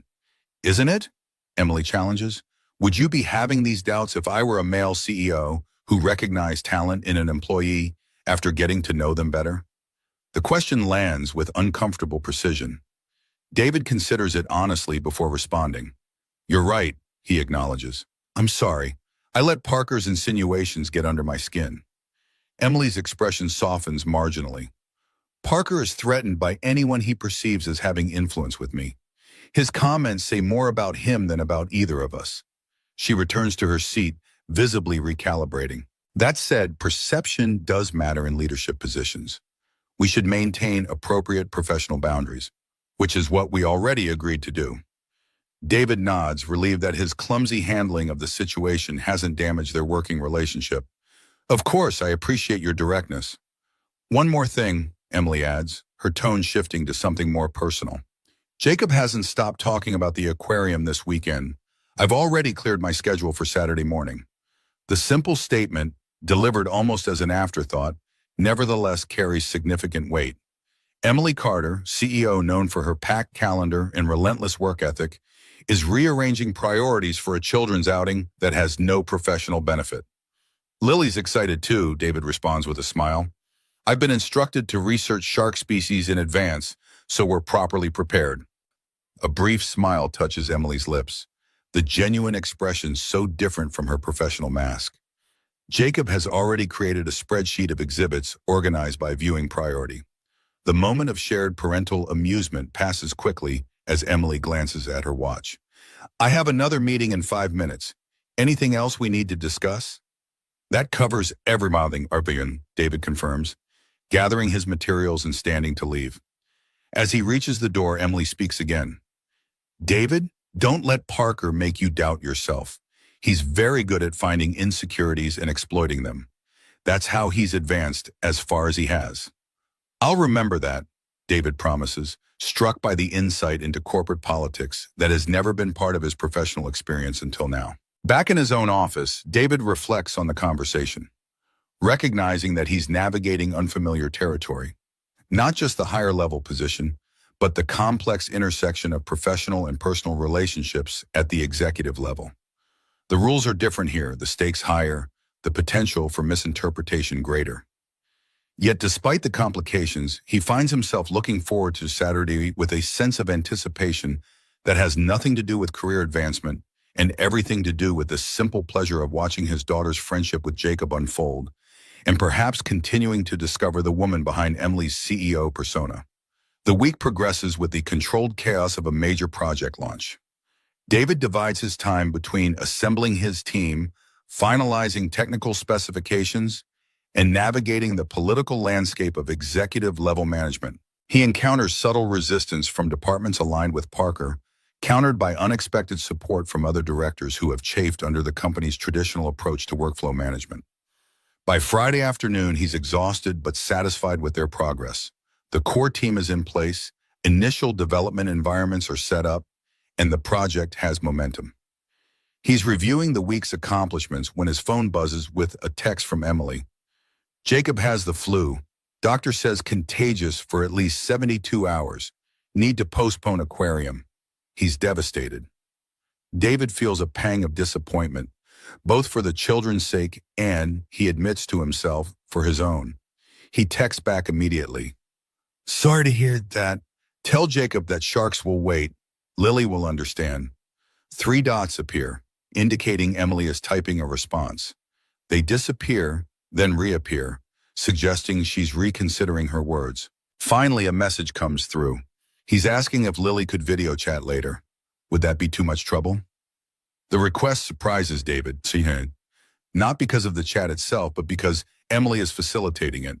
From what he's gathered, she typically maintains strict boundaries around Jacob's activities and social interactions. No trouble at all, he responds. Lily would love that. Just let us know when. An hour later, Lily sits cross-legged on the couch, David's tablet propped on the coffee table as Jacob appears on the screen. The boy looks miserable, pale, and tired, but brightens visibly when he sees Lily. Emily hovers in the background, adjusting Jacob's pillows and looking uncharacteristically domestic in casual clothes with her hair pulled back. The children chatter about the postponed aquarium trip and school projects, their easy friendship a contrast to the complicated adult world around them. David watches from the kitchen, giving Lily her privacy while staying close enough to supervise.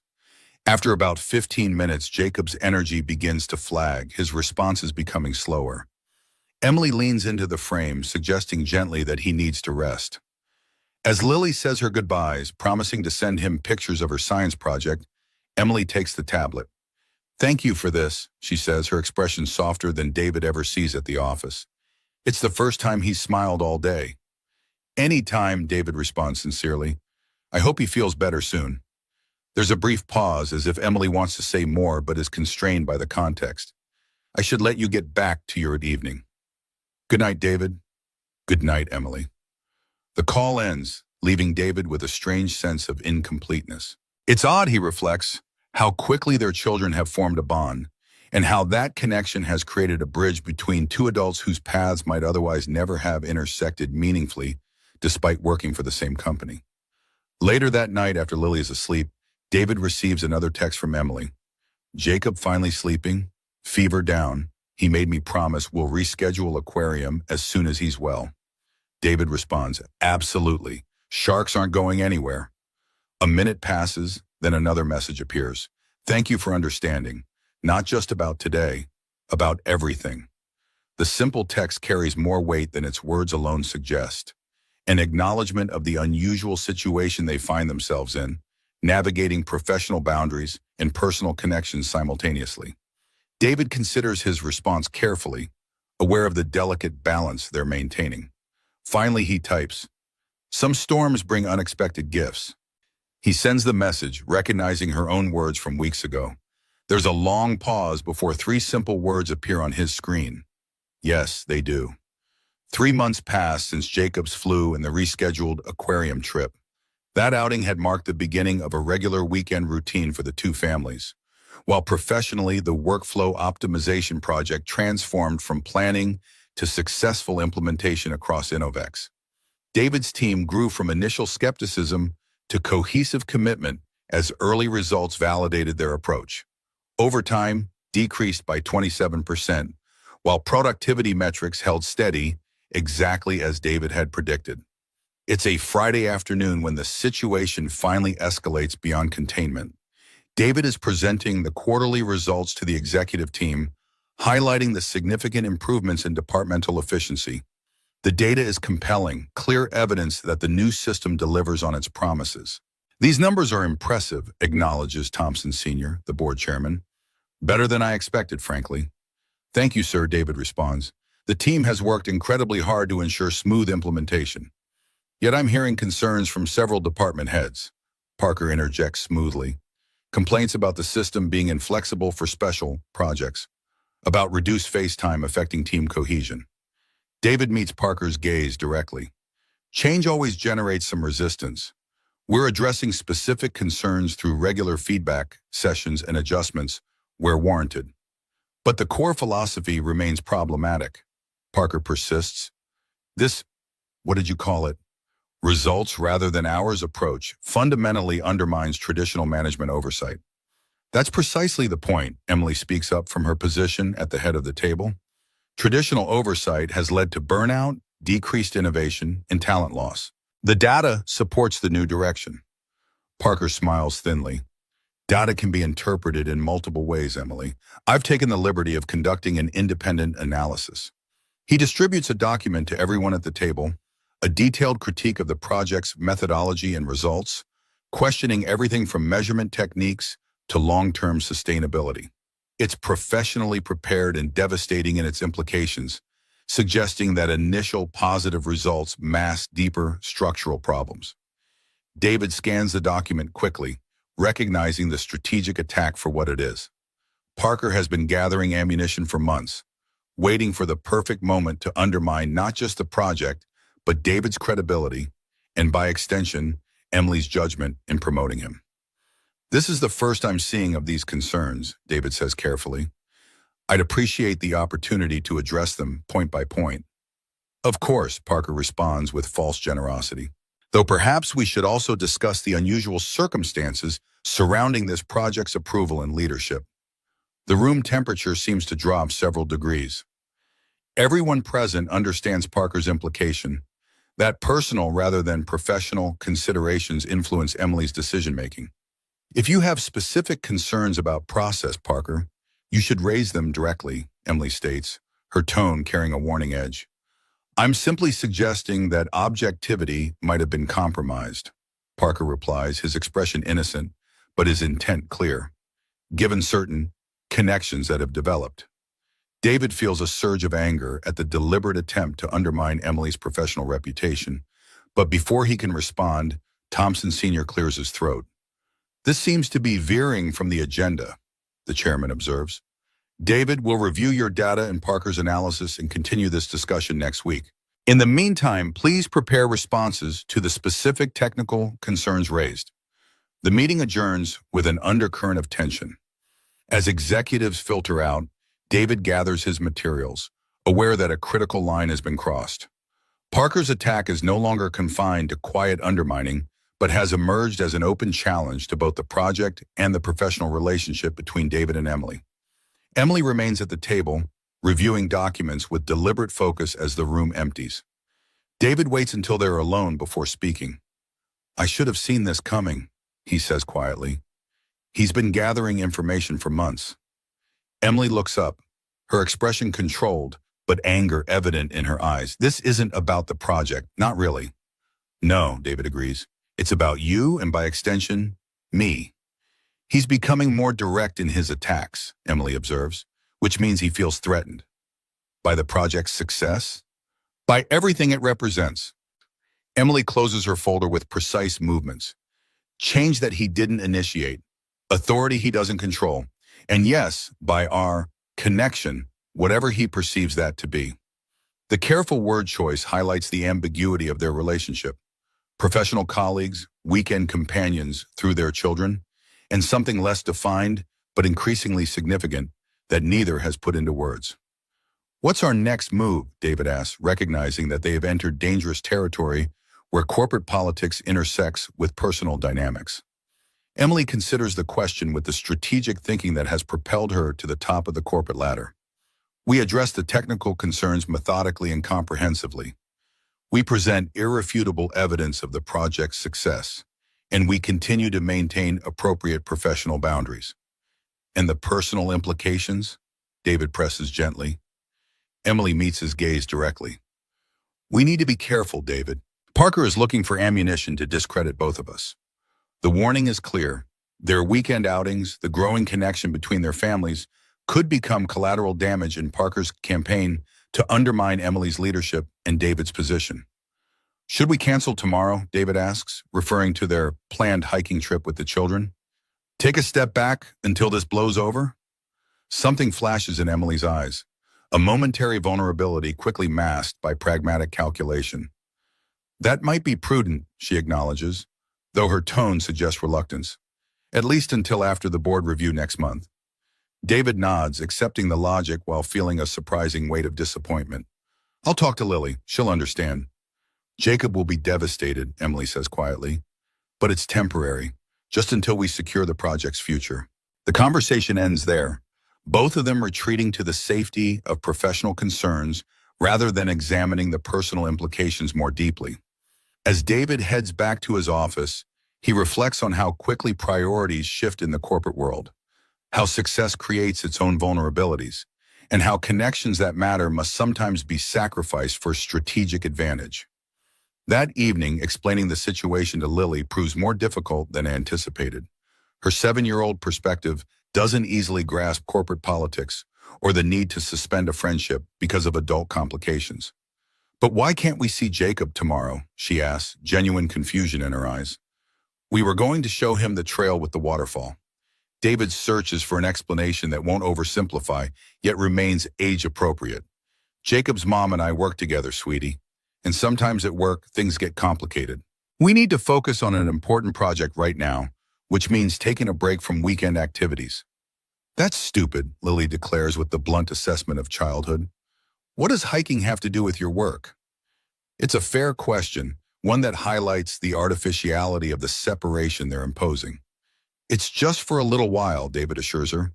Once the project is more secure, we can go back to our regular adventures. Lily's disappointment is palpable but tempered by his promise that the situation is temporary. After she's asleep, David texts Emily to confirm he's explained things to Lily, receiving a brief acknowledgement in return. The exchange feels strangely formal after months of increasingly warm communication, as if they're already retreating to safer professional territory. Saturday morning arrives with the peculiar emptiness of a canceled plan. David tries to compensate by suggesting alternative activities, but Lily's enthusiasm is muted. By afternoon, her resilience has returned somewhat, especially when David proposes building a new model rocket to launch the following weekend. They're halfway through assembling the rocket when David's phone rings. Emily's name appears on the screen, surprising him.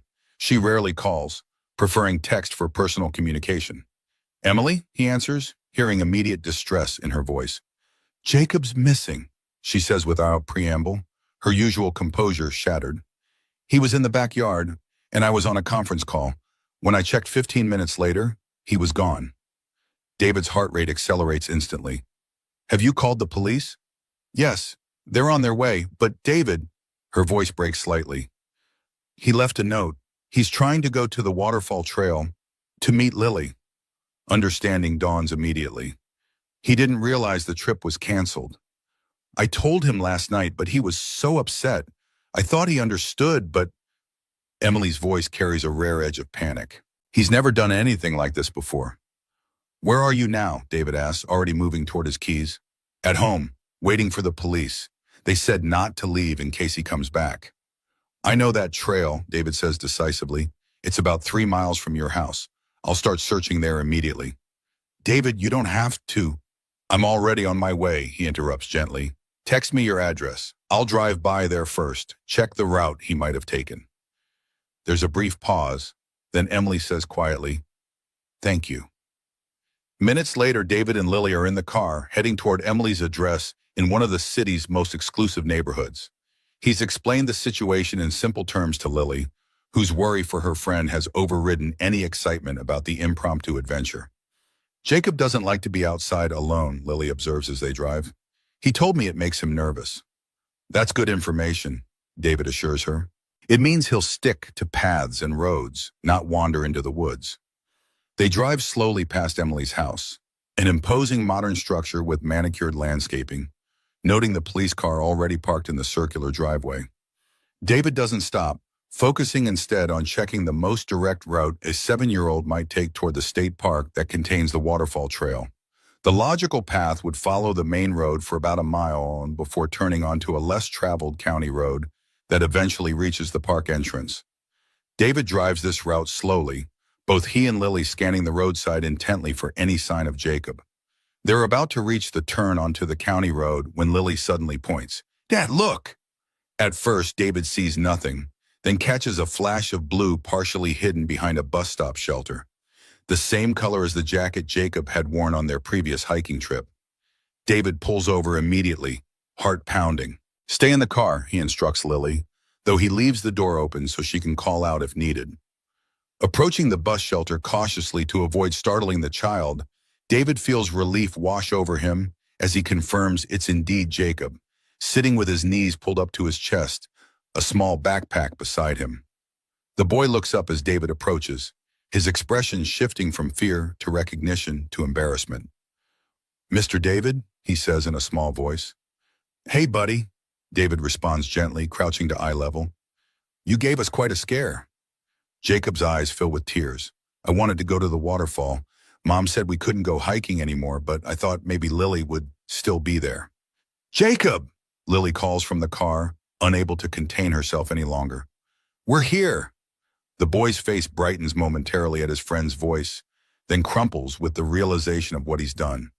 Mom's going to be so mad. She's not mad, David assures him, pulling out his phone. She's worried, really worried. Let's call her right now, okay?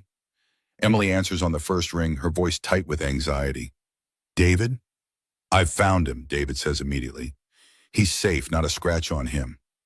The sound Emily makes is somewhere between a tweet and a sigh of relief. Where are you? At the bus shelter on Oakwood, just before the turn to the county road. He was trying to get to the trail. I'll be right there, Emily says, emotion making her voice unsteady. Keep him with you. We're not going anywhere, David promises. While they wait, David sits beside Jacob on the bench, Lily joining them after David determines it's safe for her to leave the car. The children sit close together, Lily chattering about the model rocket to distract Jacob from his distress, while David keeps a reassuring hand on the boy's shoulder. Within minutes, a sleek black SUV pulls up behind David's car, and Emily emerges, moving faster than her usual measured pace. When Jacob sees her, he stands uncertainly, caught between relief and fear of consequences. Emily closes the distance in seconds, dropping to her knees to pull her son into a fierce embrace. Jacob, she whispers, holding him tightly. Don't ever do that again. Ever. I'm sorry, Mom, the boy mumbles into her shoulder. I just wanted to see the waterfall with Lily. Emily holds him at arm's length, examining him for any sign of injury, her professional composure completely abandoned in maternal concern. Satisfied that he's unharmed, she looks up at David, who still stands nearby with Lily. I can't thank you enough, she says, her voice raw with emotion.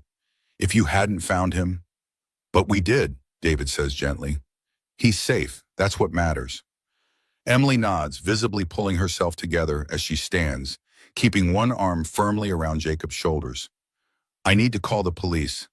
Let them know he's been found. While Emily makes the call, David kneels beside Jacob. That was a pretty scary adventure, huh? The boy nods solemnly.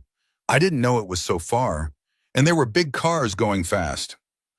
Going places alone can be dangerous, David agrees. Next time you really want to go somewhere, talk to your mom first, okay? I bet you can work something out. Jacob glances toward Emily, who is finishing her call. She's been working all the time again. Even on weekends. She said we couldn't see you and Lily anymore because of her job. The simple observation carries more insight than the boy can possibly understand, cutting straight to the heart of the artificial separation Emily has tried to maintain between her professional and personal lives. Before David can respond, Emily returns, her composure partially restored though strain still shows around her eyes. The police are calling off the search, she says. They'll stop by later to follow up. She looks at Jacob. We need to go home now. The boy nods obediently, but hesitates, looking at Lily. Sorry about the waterfall. It's okay, Lily assures him with the resilience of childhood. We can go another time. The simple exchange highlights the absurdity of the adult's situation. Children who see only the value of friendship set against the complicated professional calculations that have led to its temporary suspension. Emily seems to recognize this too, her expression softening as she looks at the children, then at David. Perhaps we've been overthinking things, she says quietly. We might have been, David agrees, understanding her meaning immediately. A moment of silent communication passes between them. Recognition that their attempt to separate their personal and professional lives has created its own problems, forcing an artificial choice that serves neither their children's needs nor, perhaps, their own. We were building a model rocket, Lily announces into the thoughtful silence. It's going to go super high, right, Dad? That's the plan, David confirms, grateful for his daughter's ability to cut through tension with childlike directness. A rocket? Jacob's interest is immediately captured despite his recent ordeal. Like a real one that flies? We're not quite finished, David explains. Still need to attach the fins and the recovery parachute. Could I? Jacob begins hesitantly, looking up at his mother. Could I see it? Emily meets David's eyes over the children's heads, a silent question in her gaze. David nods slightly, understanding immediately. Why don't you both come over, he suggests. We can finish the rocket together, have some lunch. If that works for you, Emily? The invitation hangs in the air, not just an offer of immediate distraction for the children, but a deliberate step back toward the connection they've been attempting to sever for professional expediency. Emily hesitates only briefly before nodding. I think that would be good for all of us. An hour later, the scene in David's living room could not be further removed from the corporate tension of the previous day. Jacob and Lily sit cross-legged on the floor, meticulously applying decals to the nearly completed rocket. Their earlier distress has been replaced by the absorbed concentration of children engaged in a creative project. In the kitchen, David prepares sandwiches while Emily leans against the counter, both of them keeping the children in view through the open doorway. "He's never done anything like this before," Emily says quietly, still processing the morning's events. "Jacob's always been so cautious. He must have really wanted to see that waterfall," David observes, though they both understand it wasn't the landscape feature that motivated the boy's escape attempt. Emily sighs, running a hand through her usually perfect hair. "I handled this badly, trying to compartmentalize everything. It clearly didn't work." "We both agreed it was the prudent approach," David reminds her. "Prudent for our careers, perhaps. Not for them." She gestures toward the children. "Not for ourselves either," she adds more softly. David sets down the knife he's been using to spread peanut butter, turning to face her directly. "So where does that leave us?" It's the most direct acknowledgement either has made of the undefined but growing connection between them, something that has evolved beyond professional courtesy or the coincidental friendship of their children. Emily meets his gaze steadily. "I'm not entirely sure, but I know that pretending this isn't happening isn't the answer." "This?" David repeats, needing her to define what she means. "This," Emily gestures between them, "the four of us, the weekends, the fact that my son was willing to risk getting lost rather than lose his connection to your daughter. The fact that I've been miserable this week knowing we weren't going hiking tomorrow." The admission, particularly the last part, clearly costs her something in terms of vulnerability, a currency Emily Carter does not spend freely. "I've been miserable too," David acknowledges quietly, "and confused about why we're letting Parker Thompson dictate our personal lives. Because I've spent my entire career ensuring that my personal life never interferes with professional judgment," Emily responds. "The separation has been necessary." "Has it?" David challenges gently. "Or has it just been easier than finding balance?" The question hangs between them, touching on the core philosophy that differentiates their approaches to life. Emily's careful compartmentalization versus David's pursuit of integration. Before she can respond, Jacob calls from the living room. "Mom, come see, we finished the rocket." The children's excitement provides a momentary reprieve from the weighty conversation. David and Emily move to the living room, appropriately admiring the completed model with its carefully applied decals and precisely attached fins. "Can we launch it today?" Jacob asks eagerly. "We need a bigger open space than the backyard," David explains, "and permission from the Park Service. But maybe tomorrow?" He glances at Emily, the question implicit. "Tomorrow would be perfect," she confirms, a decision clearly made. The rocket launch can replace our hiking trip. The children cheer, their friendship instantly restored now that the adult-imposed barrier has been removed. As they race off to gather supplies for an imaginary mission control center, David and Emily find themselves alone again, the conversation necessarily continuing. "Parker will use this against us," Emily says pragmatically. "Against me, specifically. He'll suggest my judgment is compromised." "Is it?" David asks directly. Emily considers the question with characteristic thoroughness. "I promoted you because you were the best person for the job. The project is succeeding because your approach is sound. Those are facts, not opinions influenced by personal feelings." "And the personal feelings," David presses, stepping cautiously into territory they both avoided naming explicitly. Emily meets his gaze directly. "Also facts, but separate ones." Can they stay separate, though? That's the real question. It's the crux of the matter. Whether the artificial boundaries they've attempted to maintain are sustainable or even desirable. Whether integration rather than separation might offer a more authentic path forward. "I don't know," Emily admits with rare uncertainty. "I've never tried to navigate this particular complexity before." "Neither have I," David acknowledges. "But I think we owe it to ourselves, and to them, to try finding a better way than simply canceling hiking trips and pretending we're just colleagues." Emily's expression softens. "When did you become so wise about these things?"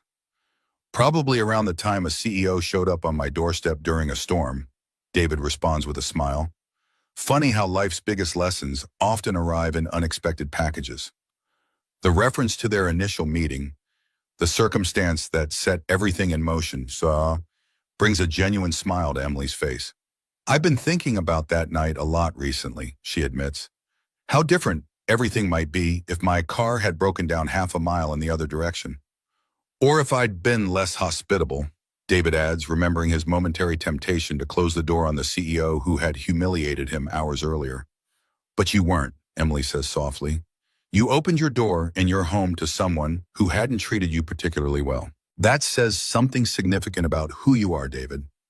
The observation carries weight beyond the simple word, an acknowledgement of the character she's come to recognize in him, the qualities that have drawn her beyond professional respect to something more personal. So what now, David asks, bringing them back to the practical question at hand. Emily considers this with the strategic thinking that has served her well professionally. We continue the project implementation as planned. We address Parker's technical concerns with data and results. And we stop pretending that our personal lives must be sacrificed for professional appearance. And if Parker makes good on his threats, uses our friendship against you with the board, then I'll deal with it, Emily says with quiet determination. I've spent my career proving myself in a male-dominated industry. I've earned the right to have both professional success and personal connections without one being used to undermine the other. The resolution in her voice makes it clear that a decision has been made, not just about weekend plans, but about the artificial separation she has maintained throughout her career. It's a subtle but profound shift, one that acknowledges the possibility of integration rather than compartmentalization. Before they can explore the implications further, the children return, Jacob clutching a paper decorated with hand-drawn buttons and dials. We made a control panel for the rocket launch, he announces proudly. Very impressive, Emily responds, her CEO persona nowhere in evidence as she crouches to examine the detailed drawing. This looks like serious mission control equipment.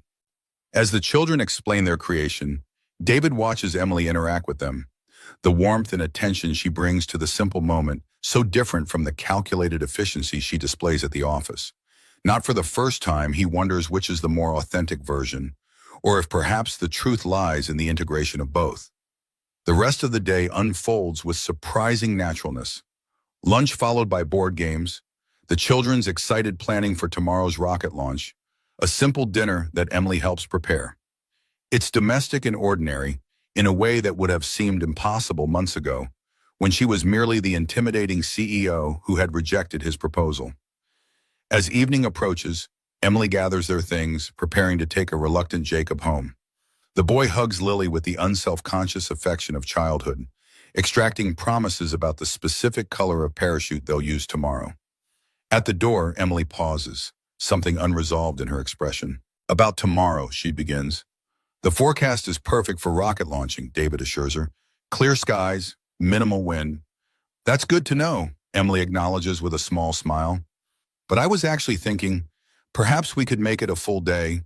The launch in the morning, then lunch, maybe that art festival downtown in the afternoon. The suggestion, a deliberate extension beyond their usual carefully timed outings, carries significance beyond the simple words.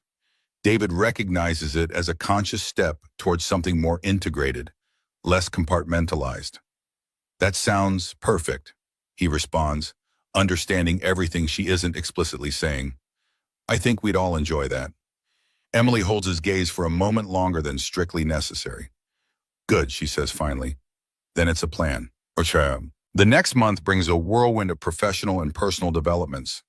The workflow project reaches a critical implementation milestone, with all departments now integrated into the new system. The board review, despite Parker's continued opposition, results in full approval and expanded funding based on the undeniable success metrics. On a personal level, the tentative boundaries between David and Emily continue to evolve. Their weekend outings with the children extend naturally into shared dinners, movie nights, and even a weekend camping trip that proves surprisingly successful despite Emily's initial trepidation about sleeping in a tent. The growing closeness between them hasn't gone unnoticed at the office. Whispers and speculative glances follow them in hallways, though Emily's reputation and David's professionalism keep the gossip relatively contained. Parker continues his campaign of subtle undermining, but with diminishing effect as the project's success becomes increasingly difficult to question. It's a Friday evening, nearly 6 months after the storm that first brought them together, when the final confrontation with Parker occurs. David is working late, finalizing the quarterly report, when Emily appears at his office door. "Do you have a minute?" she asks, her expression serious. "Of course," David responds, saving his document and giving her his full attention. Emily closes the door behind her, an unusual action that signals the private nature of the conversation. "Parker went to the board today," she says without preamble, "made a formal complaint about conflict of interest regarding our relationship." David's stomach tightens. "What happened?" "Thompson Sr. called me in for an explanation." Emily's expression remains composed, though David has learned to read the subtle signs of tension around her eyes. "It was actually quite illuminating." "How so?" "He asked me directly if my personal feelings for you had influenced my professional judgment regarding the project." Emily settles into the chair across from David's desk. "I told him the truth, that I recognized your talents before any personal connection developed, that the project's merits stand independently of our relationship, and that I would make exactly the same decisions again, based purely on business considerations."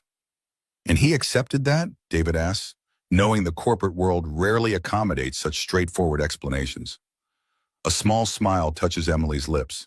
He said, and I quote, "Emily, we hired you for your judgment. If we start dictating who you can associate with outside office hours, we'd be undermining the very qualities we value in your leadership." Relief washes through David. "So the complaint was dismissed?" "More than dismissed," Emily says, leaning forward slightly. "Thompson suggested that Parker might benefit from a temporary reassignment, an extended project in our Singapore office. Apparently, the board has been concerned about his focus on internal politics rather than business development for some time. The implication is clear. Parker's campaign against them has backfired spectacularly, revealing more about his own motivations than exposing any impropriety on their part. That's unexpected," David acknowledges, processing the sudden shift in their professional landscape. "There's more," Emily continues. "Thompson also suggested that our workflow optimization project be expanded company-wide, with increased resources and a permanent team structure. He wants a presentation on scaling options next month." "That's incredible," David says, genuinely excited by the professional opportunity, despite the personal implications still hanging between them. The potential impact across all divisions could be transformative. Emily nods, her expression warming as she watches his enthusiasm. "I knew you'd see the possibilities immediately. That's one of the things She pauses, seemingly searching for the right word, "appreciate about you." The careful word choice highlights the continued ambiguity in their relationship. Closer than colleagues, more complex than friends, yet still undefined in many ways. "There's one more thing," Emily says after a moment. "Something I wanted to ask you." "What is it?" "Jacob's birthday is next weekend. He wants to have a small celebration at the lake house my family owns about an hour from here. Nothing elaborate, just swimming, boating, a barbecue." Emily's tone remains casual, though David detects an unusual hesitancy. "He specifically asked if you and Lily would come, not just for the party, but for the whole weekend. There's plenty of room. The house has 4 bedrooms." The invitation represents another threshold crossed, not just a few hours together, but a full weekend away, sharing a house, experiencing the kind of extended proximity that inevitably reveals new layers of personality and relationship. "We'd love to," David responds without hesitation. "Lily will be thrilled." "Good," Emily says, visibly relieved. "Jacob will be ecstatic."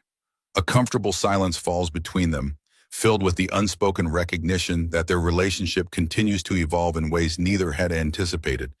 The professional crisis that Parker tried to engineer has instead cleared away obstacles, creating space for new possibilities. "I should let you finish your report," Emily says finally, standing to leave. "Don't stay too late, though.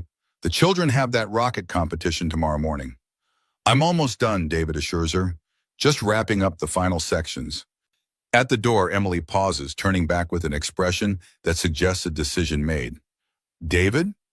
Yes? I'm glad the storm brought you into our lives. The simple statement, delivered with uncharacteristic directness, carries more emotional weight than any previous acknowledgement of their connection. So am I, David responds, holding her gaze. Every day.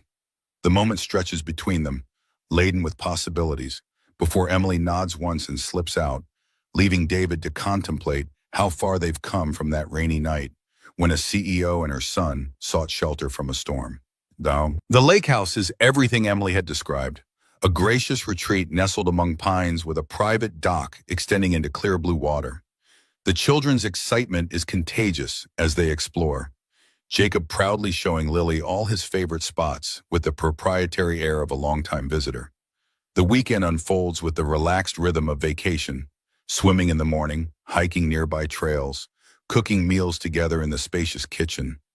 Away from the corporate environment, Emily seems to shed layers of her professional persona, laughing more easily, moving with less measured precision, expressing thoughts and preferences more freely.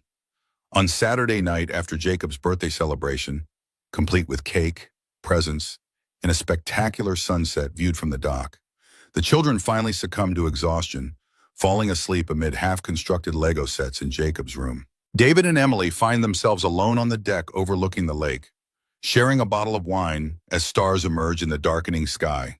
The conversation flows easily, touching on childhood memories, future aspirations, philosophical questions, all the territories they've begun to explore in their evolving relationship. I never imagined this, Emily admits, gesturing vaguely to encompass the scene, the peaceful lake, the sleeping children, the comfortable intimacy between them. When I took the CEO position, I thought I was choosing career over this kind of life, that the two were fundamentally incompatible. And now, David asked gently. Emily considers the question, sipping her wine thoughtfully.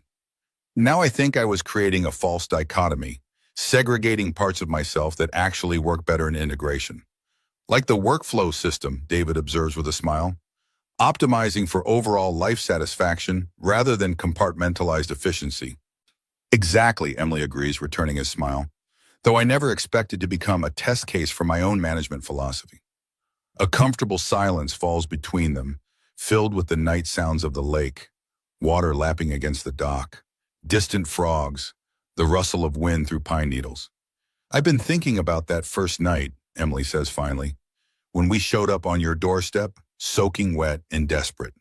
Best unexpected visitors I ever had, David responds lightly, though they both recognize the significance of that chance encounter. You could have turned us away, Emily continues. After how I treated you in that meeting, no one would have blamed you. That wasn't even a consideration, David says honestly. I know. That's what makes you, you. Emily turns to face him more directly, moonlight silvering her profile. That night changed everything for me, David.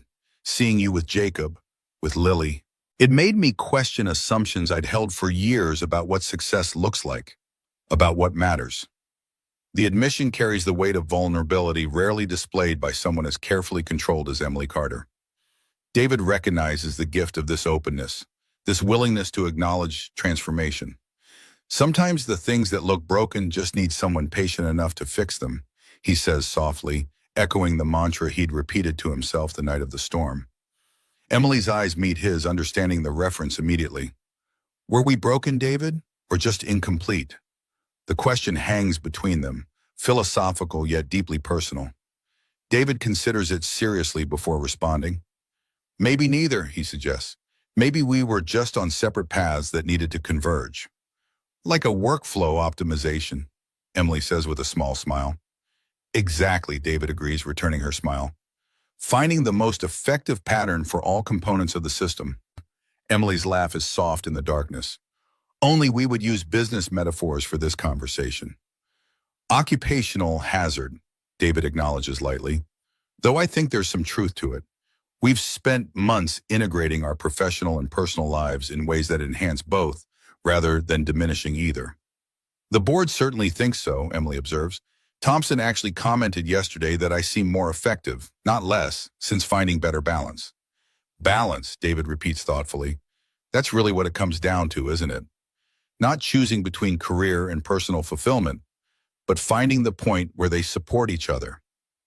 Yes, Emily agrees softly, though I never expected finding that balance would involve a storm, a broken-down car, and a mid-level engineer with remarkable bedtime story skills. Life rarely delivers its most important gifts in expected packages, David responds, his tone light but the sentiment genuine. Emily is quiet for a moment, her gaze returning to the starlit lake. When she speaks again, her voice carries a quality of decision made, of clarity reached. I don't want to compartmentalize anymore, David, she says simply. Not with you, not with the children, not with any part of my life. The statement hangs in the air between them. Not quite a declaration, not quite a question, but an opening towards something new and undefined. David reaches across the space between them, his hand finding hers in a gesture as significant as it is simple. Neither do I. Their fingers intertwine as naturally as their lives have begun to merge, gradually, cautiously, but with growing certainty. No dramatic declarations, no grand gestures, just the quiet acknowledgement of a connection that has been building since that stormy night when an unlikely visitor knocked on a door. From the house comes the sound of a child's voice, Jacob calling out in his sleep. Emily listens for a moment, then relaxes as silence returns, her hand remaining in David's. We should probably turn in, she says softly. The children will be up at dawn, ready for that boat ride we promised. Probably, David agrees, though neither makes any immediate move to leave the peaceful tableau they've created. Instead, they sit together in comfortable silence, watching starlight shimmer on the lake's surface, their joined hands a bridge between separate lives now moving steadily towards shared territory. The storm that once forced them together has long since passed, but its effects remain, in changed perspectives, in children's friendships, in professional partnerships, and in the gradual, careful exploration of possibilities neither had anticipated on that rain-soaked night. Some storms, it seems, bring gifts worth keeping long after the rain has stopped.